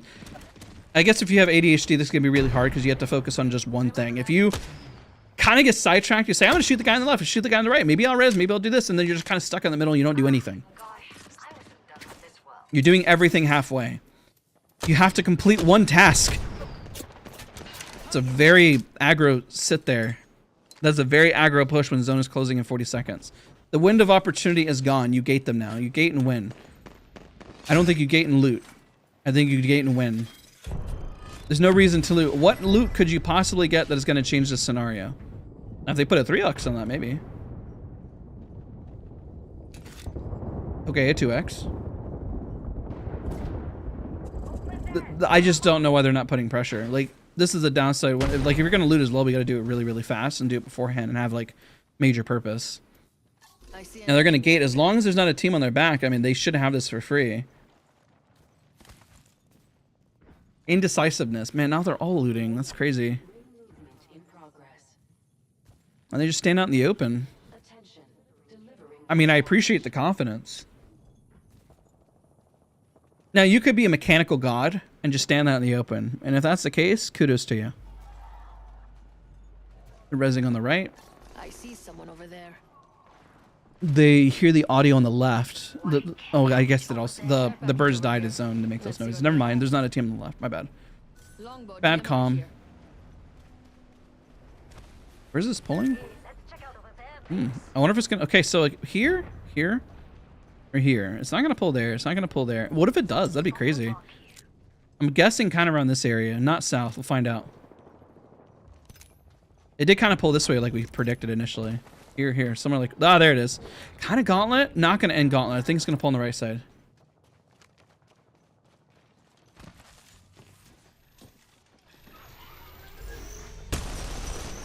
Wow, they are just on 2 different planets right now. They got a Kraber, but they're on 2 different planets. One's on the moon and one's on Mars. Like, the Rampart's playing a whole different game over here. They're, I mean, you could say they're anchoring, which they kind of are. That is, but they're in a scenario where they're kind of playing edge. Anchoring would be going to zone, and they're kind of only anchoring halfway through. All right, they got that. Oh no, never mind. Oh, come on, relax. Just take the shot. Relax. Take the shot. Take the shot. Take a shot. They are not calm. They're fidgeting a little bit. Sir, the moon is not a planet. Maybe that's part of the problem that we're seeing here. They can't even agree whether that's a planet or a rock or a moon.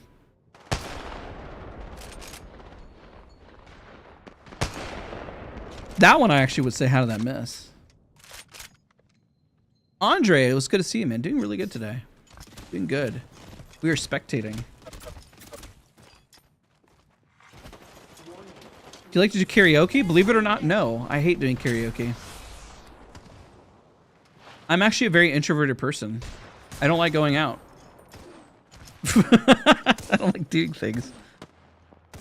I prefer to be indoors and just doing the stuff that I do. I mean, recently now I go work out and stuff, so. My wife is a lot more outgoing than me. 140, push. Go, go, go. Massive damage. Yeah, they got purples, but you ain't gonna get another opportunity. That's it. Good wall.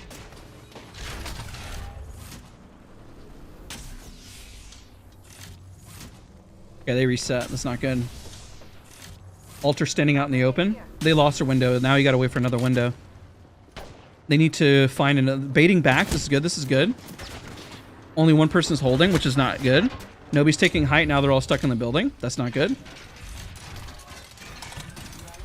It would have been better if one of them was able to hold roof and do some damage, but they're all kind of stuck inside, which they could benefit because the other teams will blast each other, but it's not always the most fun position to be in. I actually probably 0. I mean, since then I've lost about 17 pounds. So like I weighed myself yesterday. So we've lost weight.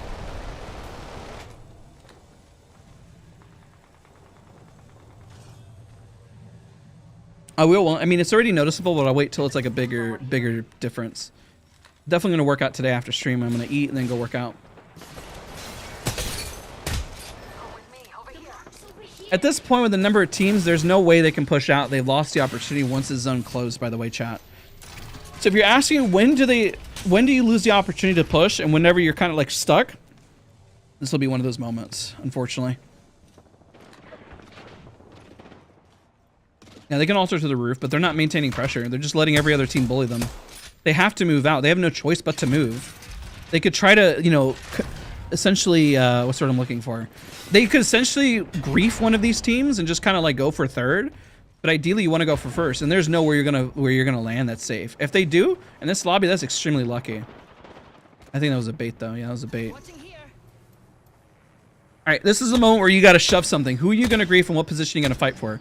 If they play passive, they die to zone and they get shot as they move in.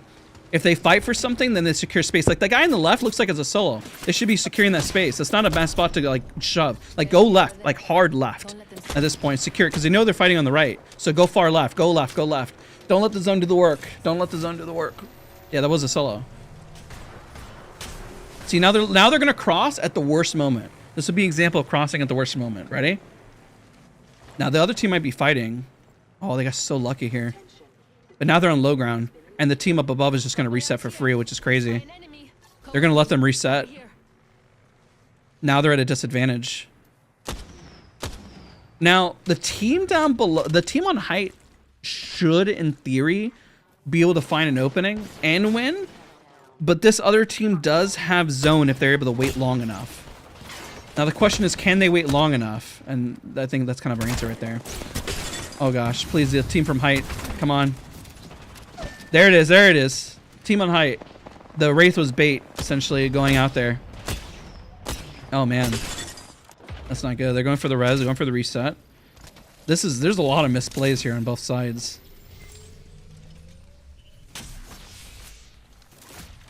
They are all peeking the same spot. This is crazy. That's really greedy. There was a lot of misplays here. A lot. Like, just non-stop misplays. One, when the Wraiths got baited and they got the res, they honestly should have full sent it. The team on the low ground, griefing the way they are and holding the same spot, now they're creating walls, which is good. But it is also insane. Now the bottom team should statistically win. Should. Oh, man. Now, how do they... Oh, my gosh. If they don't move... My gosh. No way did they stop. Oh my god. What is happening?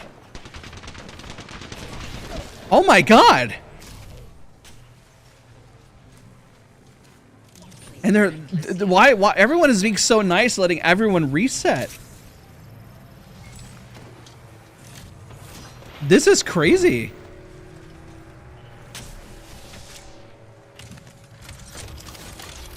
Wow. I got no comments. There was a lot of missteps here from both ends. Wow. Especially in each of those knocks. They had so many great opportunities. Hey, Michael, what's going on, man? Are you talking about the Josh feed? He's playing Ghost of Tsushima. You should watch his stream. He's going to be streaming, I think today. Is Josh here? Josh, are you here? Are you streaming today? Yeah, he's streaming today. You should go watch his channel. He's playing Ghost of Tsushima. It's a beautiful game. If you're talking about the Josh feed, then yes. Go watch him. Go support him. Go type in the Josh feed on YouTube, because then that even helps more in the algorithm, to be honest, than redirecting, because then you're searching up his name. That's an even bigger dub right there. Honestly, I have no idea what I watched there at the end. That was crazy. I'm gonna be honest. There was a lot of panicking. There was a lot of not pushing. And then whenever knocks were happening, there was a lot of respect given. There was a whole lot. Click on his name in chat. There's his name. Click his name on chat. He does a whole lot of games. He plays variety. Everyone will say, he just plays Elden Ring. Dude, Elden Ring made you. No, he plays a lot of games. He'll play Elden Ring. He'll play Souls-like. He'll play Ghost of Tsushima. He'll play indie titles. He'll play everything. He plays it all. Hey, what's going on, John? It's good to see you.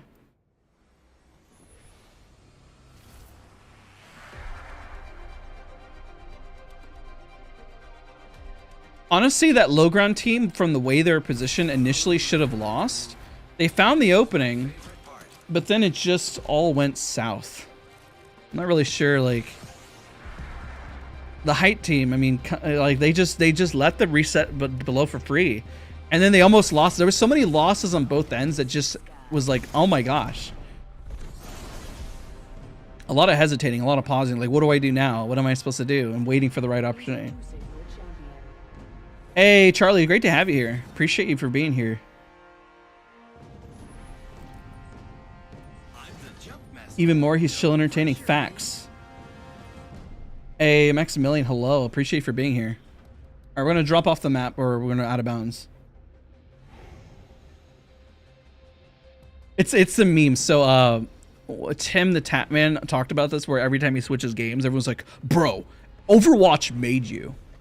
How can you play a different game? Bro, this game made you. It's like, people can play other games. It's crazy, but it happens. Where am I going to drop? Let's see here. I guess I can drop. I want to drop near action, so then we spectate a team that's going to fight. Like, do we just spectate bunker team? They're landing on top of each other. Wow, they are contesting hard.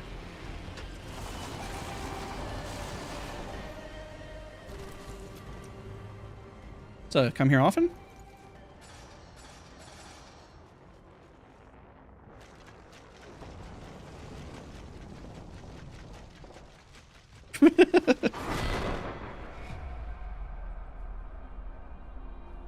Is it hard for streamers to switch games? Yes and no. Yes, because you have people that come by and comment, bro, why are you playing this game? And then if you play variety and set the expectation, then sure, it's a lot easier. But there's always people who expect you to play a certain game no matter what. If you make a hard switch, you make a hard switch. If you make good content, you can switch to other games. Like, I played Battlefield and switched to Apex, and everyone freaking out because I switched over to Apex, and look what happened on Apex. Why are you dogging that team when they won? Both of them really struggled. That's why. Both of them had ample amount of opportunities at both ends. There's always something to learn. Because each team was really struggling in terms of making a play. They were getting knocks, and then they were making there was a lot of missteps. Just because somebody wins doesn't mean you can't improve. Doesn't mean I'm infallible and play perfectly. If mistakes are made, that's why we're here to spectate and learn. That's the whole point.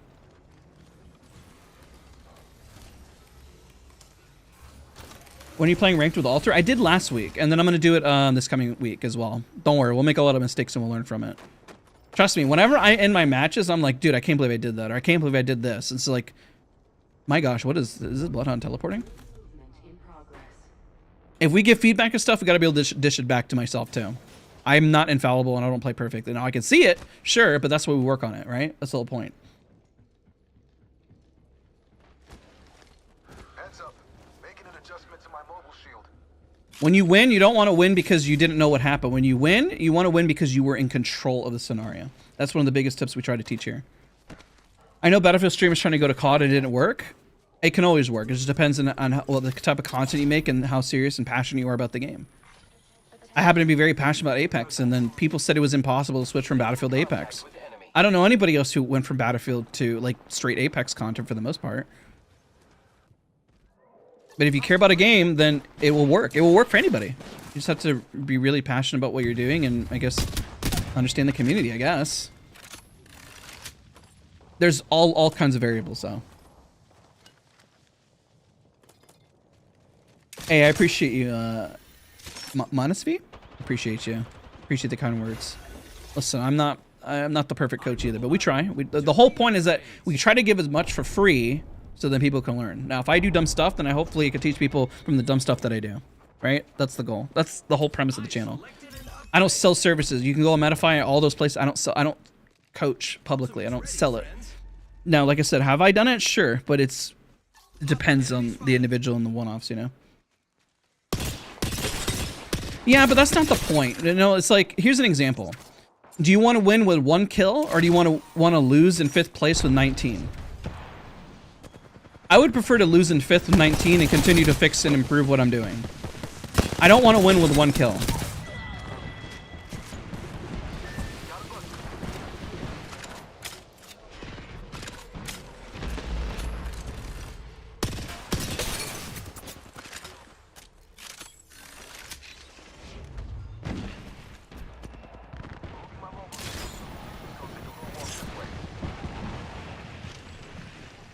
You got some angles here. Good damage, very good damage. Good arc, very good pressure, very nice pressure there. Now standing out in the open, if they grapple like right now and move on top of them, that'd be huge. Good knock. I think the guy was an insta. They have really good momentum, this team. That's pretty solid.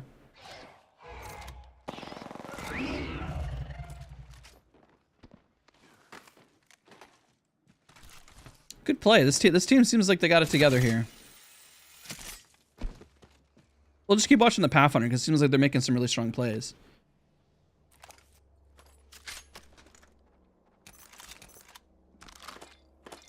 Wait, what is happening in chat? What did I just miss? I assume Solara and Nyx have that because I have no idea what just happened. Uh-oh, caught out. It's okay. Good tactical. Reposition on height. This Pathfinder knows what they're doing. It's very nice. They're very much in control. And they're looking for information. They haven't really made themselves aware or present. Scanned out? I think they backed out. They must have backed out. They did some good damage, but they didn't move up on it. Blue 2 bars is because they're still on white, I think. Wait, you're right. Wait a minute, why is it 2 blue bars? Because... Oh, I just need to update it. Scroll through.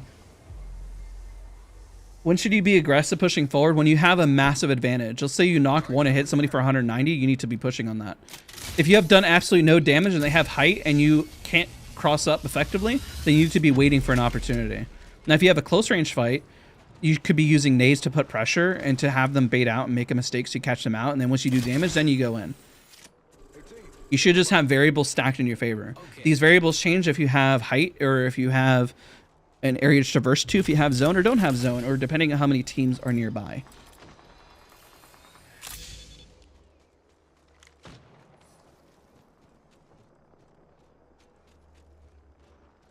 I've learned a lot coming from Battlefield. One thing that I did really well in Battlefield was snipe. One thing that was my weakness coming over was the lack of using ARs and machine guns and everything. That was a major misstep coming from one franchise to another that I made a mistake on Battlefield, because Battlefield was my first FPS game that I took seriously.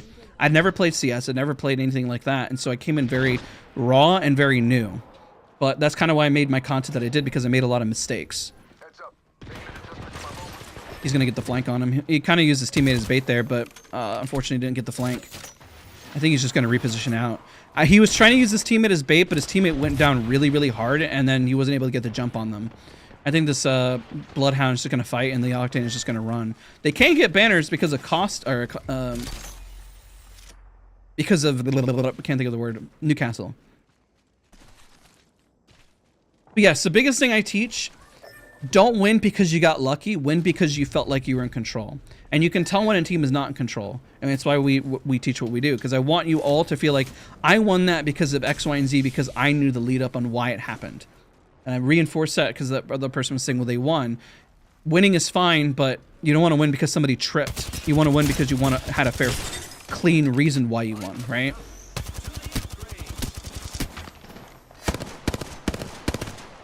Or a controller why. I don't know. Maybe you tripped them. I don't really know.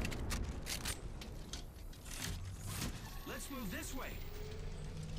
Huh? Care package over there. This guy is just repositioning everywhere. I have a lot of funny things that I say. I'm a very funny person. I think I'm funny, but actually I have a dry sense of humor.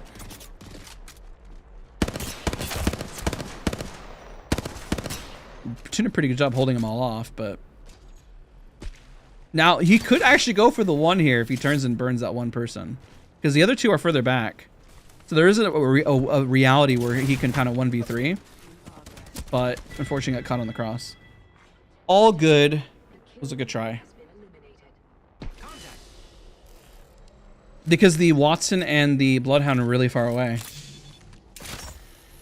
You're unfunny. I believe I'm hilarious. I'm the funniest person that I know. It's because I'm a stick of mud that I think I'm funny. I mean, hey, listen, you've been around. Oh no, the Watson got caught out. Trust me, if I had a microphone and I stood in front of a bunch of people, I guarantee I can get you guys to laugh. Maybe you laugh at me, but I didn't say who you would be laughing at. I didn't say why you'd be laughing. I said I get you to laugh for one reason or another. I'll take the laugh as a dub. I got you,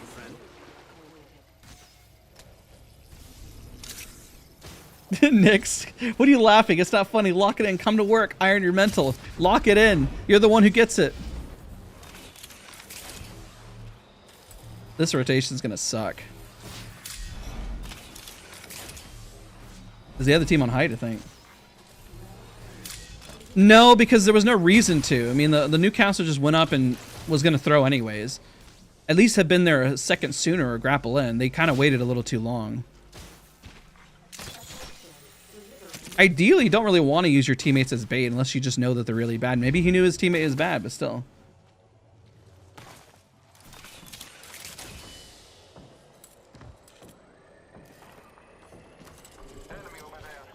Copy that. Evo harvester here.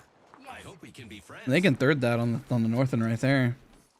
Clear your backs. Otherwise, go to zone. Right now, you make the hard decision. You go to zone or you third. If they're going to hesitate and then get cracked like that, you better go to zone. Yeah, 40 seconds. You either are pushing in now or not at all. Yeah, they got one knock. What is the Pathfinder doing? Did they tab out? What? Oh, no. Oh, gosh, that sucks. Wow. Wait, he's moving now. What happened? Did their mom scream at them or something? Like, clean your room? Well, this fight's lost. Pathfinder just stood there. That's horrible timing. Oh my god, that's an ego play. This enemy is getting health back. No! No! That's brutal. They just stood there too. Wait, was that guy was alive the whole time? Did he think he was knocked, hiding in the corner? And this team is now dead. He's gonna hit the roof of this. Oh my god. No, he can get out, right? Oh gosh, that's brutal.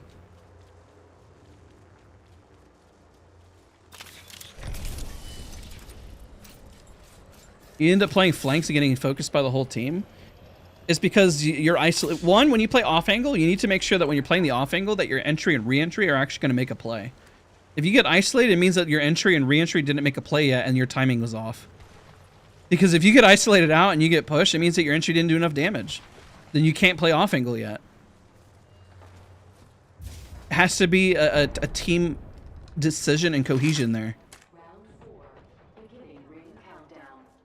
Otherwise, yes, if I notice somebody's, I will do the same thing. I notice somebody's playing off angle and their entry and re-entry suck. Focus the off angle because they're by themselves 10 out of 10 times. Just shove them. So you're kind of at every role is at the mercy of another. If your entry doesn't entry, then your re-entry doesn't have anything to do. If you play entry and then your re-entry does not go in, aka your support or whoever, then your entry was kind of a waste because your other person's not with you. If you don't have somebody who's playing off angle to maintain pressure, and you're playing entry, then you don't have that other off angle. You better win your one at close range. If you don't have an anchor and then you get pushed up from behind, then it would have been great to have somebody who played the role properly and had an anchor. But they all have to happen simultaneously and they all have to happen well. If they don't happen well, then you open a scenario where you just don't have anything at the end of the day. Unfortunately. Hold on one second. I'm gonna lag for 2 seconds. Hold on. Okay.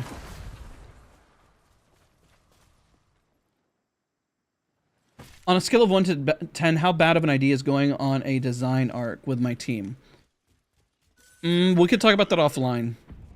Give you guys some tips. Gray Matt, I appreciate you, dude. Thank you so much for being here.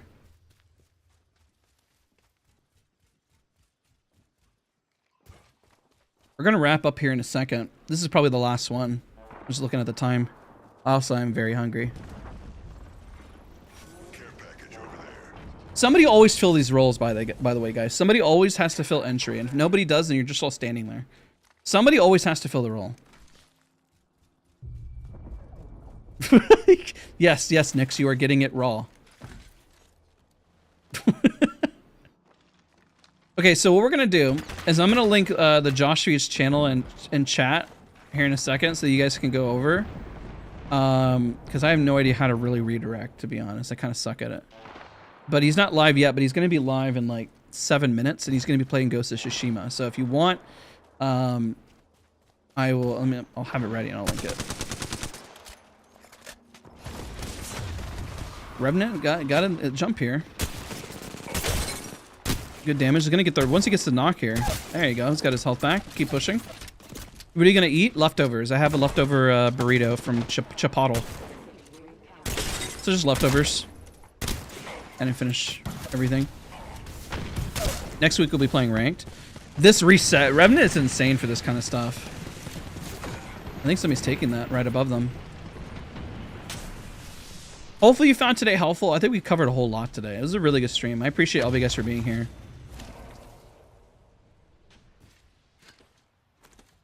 You guys have all been fantastic. It's been a lot of fun.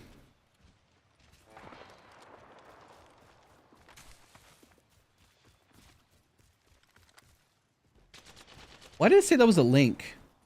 Sorry about that, Blue. For some reason, Nightbot thought that when you put the period in the wrong spot, that it was a link. So I'm sorry about that. It says for 5 seconds, so you should be able to type it in. Like, whenever you put together top 3, it thought it was a website, which is weird. So sorry about that, bud.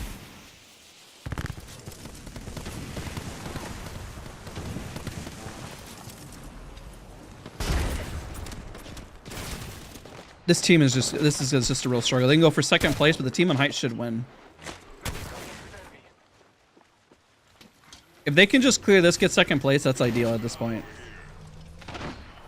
Yeah, Nightbot is not always the smartest. 2nd place, and now they're gonna lose because they got. I mean, listen, they can pull it out. It would be insane. The top team would have to throw really hard.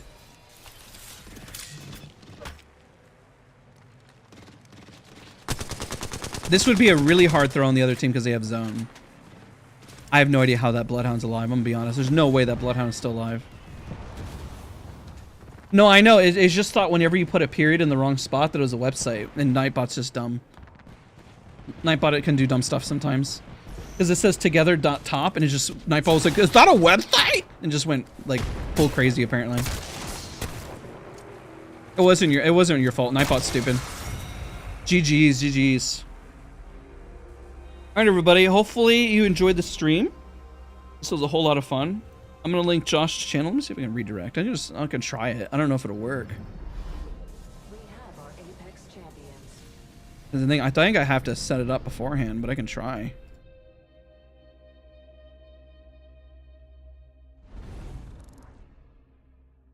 There we go. I could try that. I don't know how that works afterwards.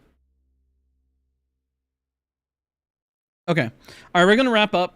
I appreciate all you guys so much for watching. Appreciate all of you guys. Be sure to go support the Josh feed.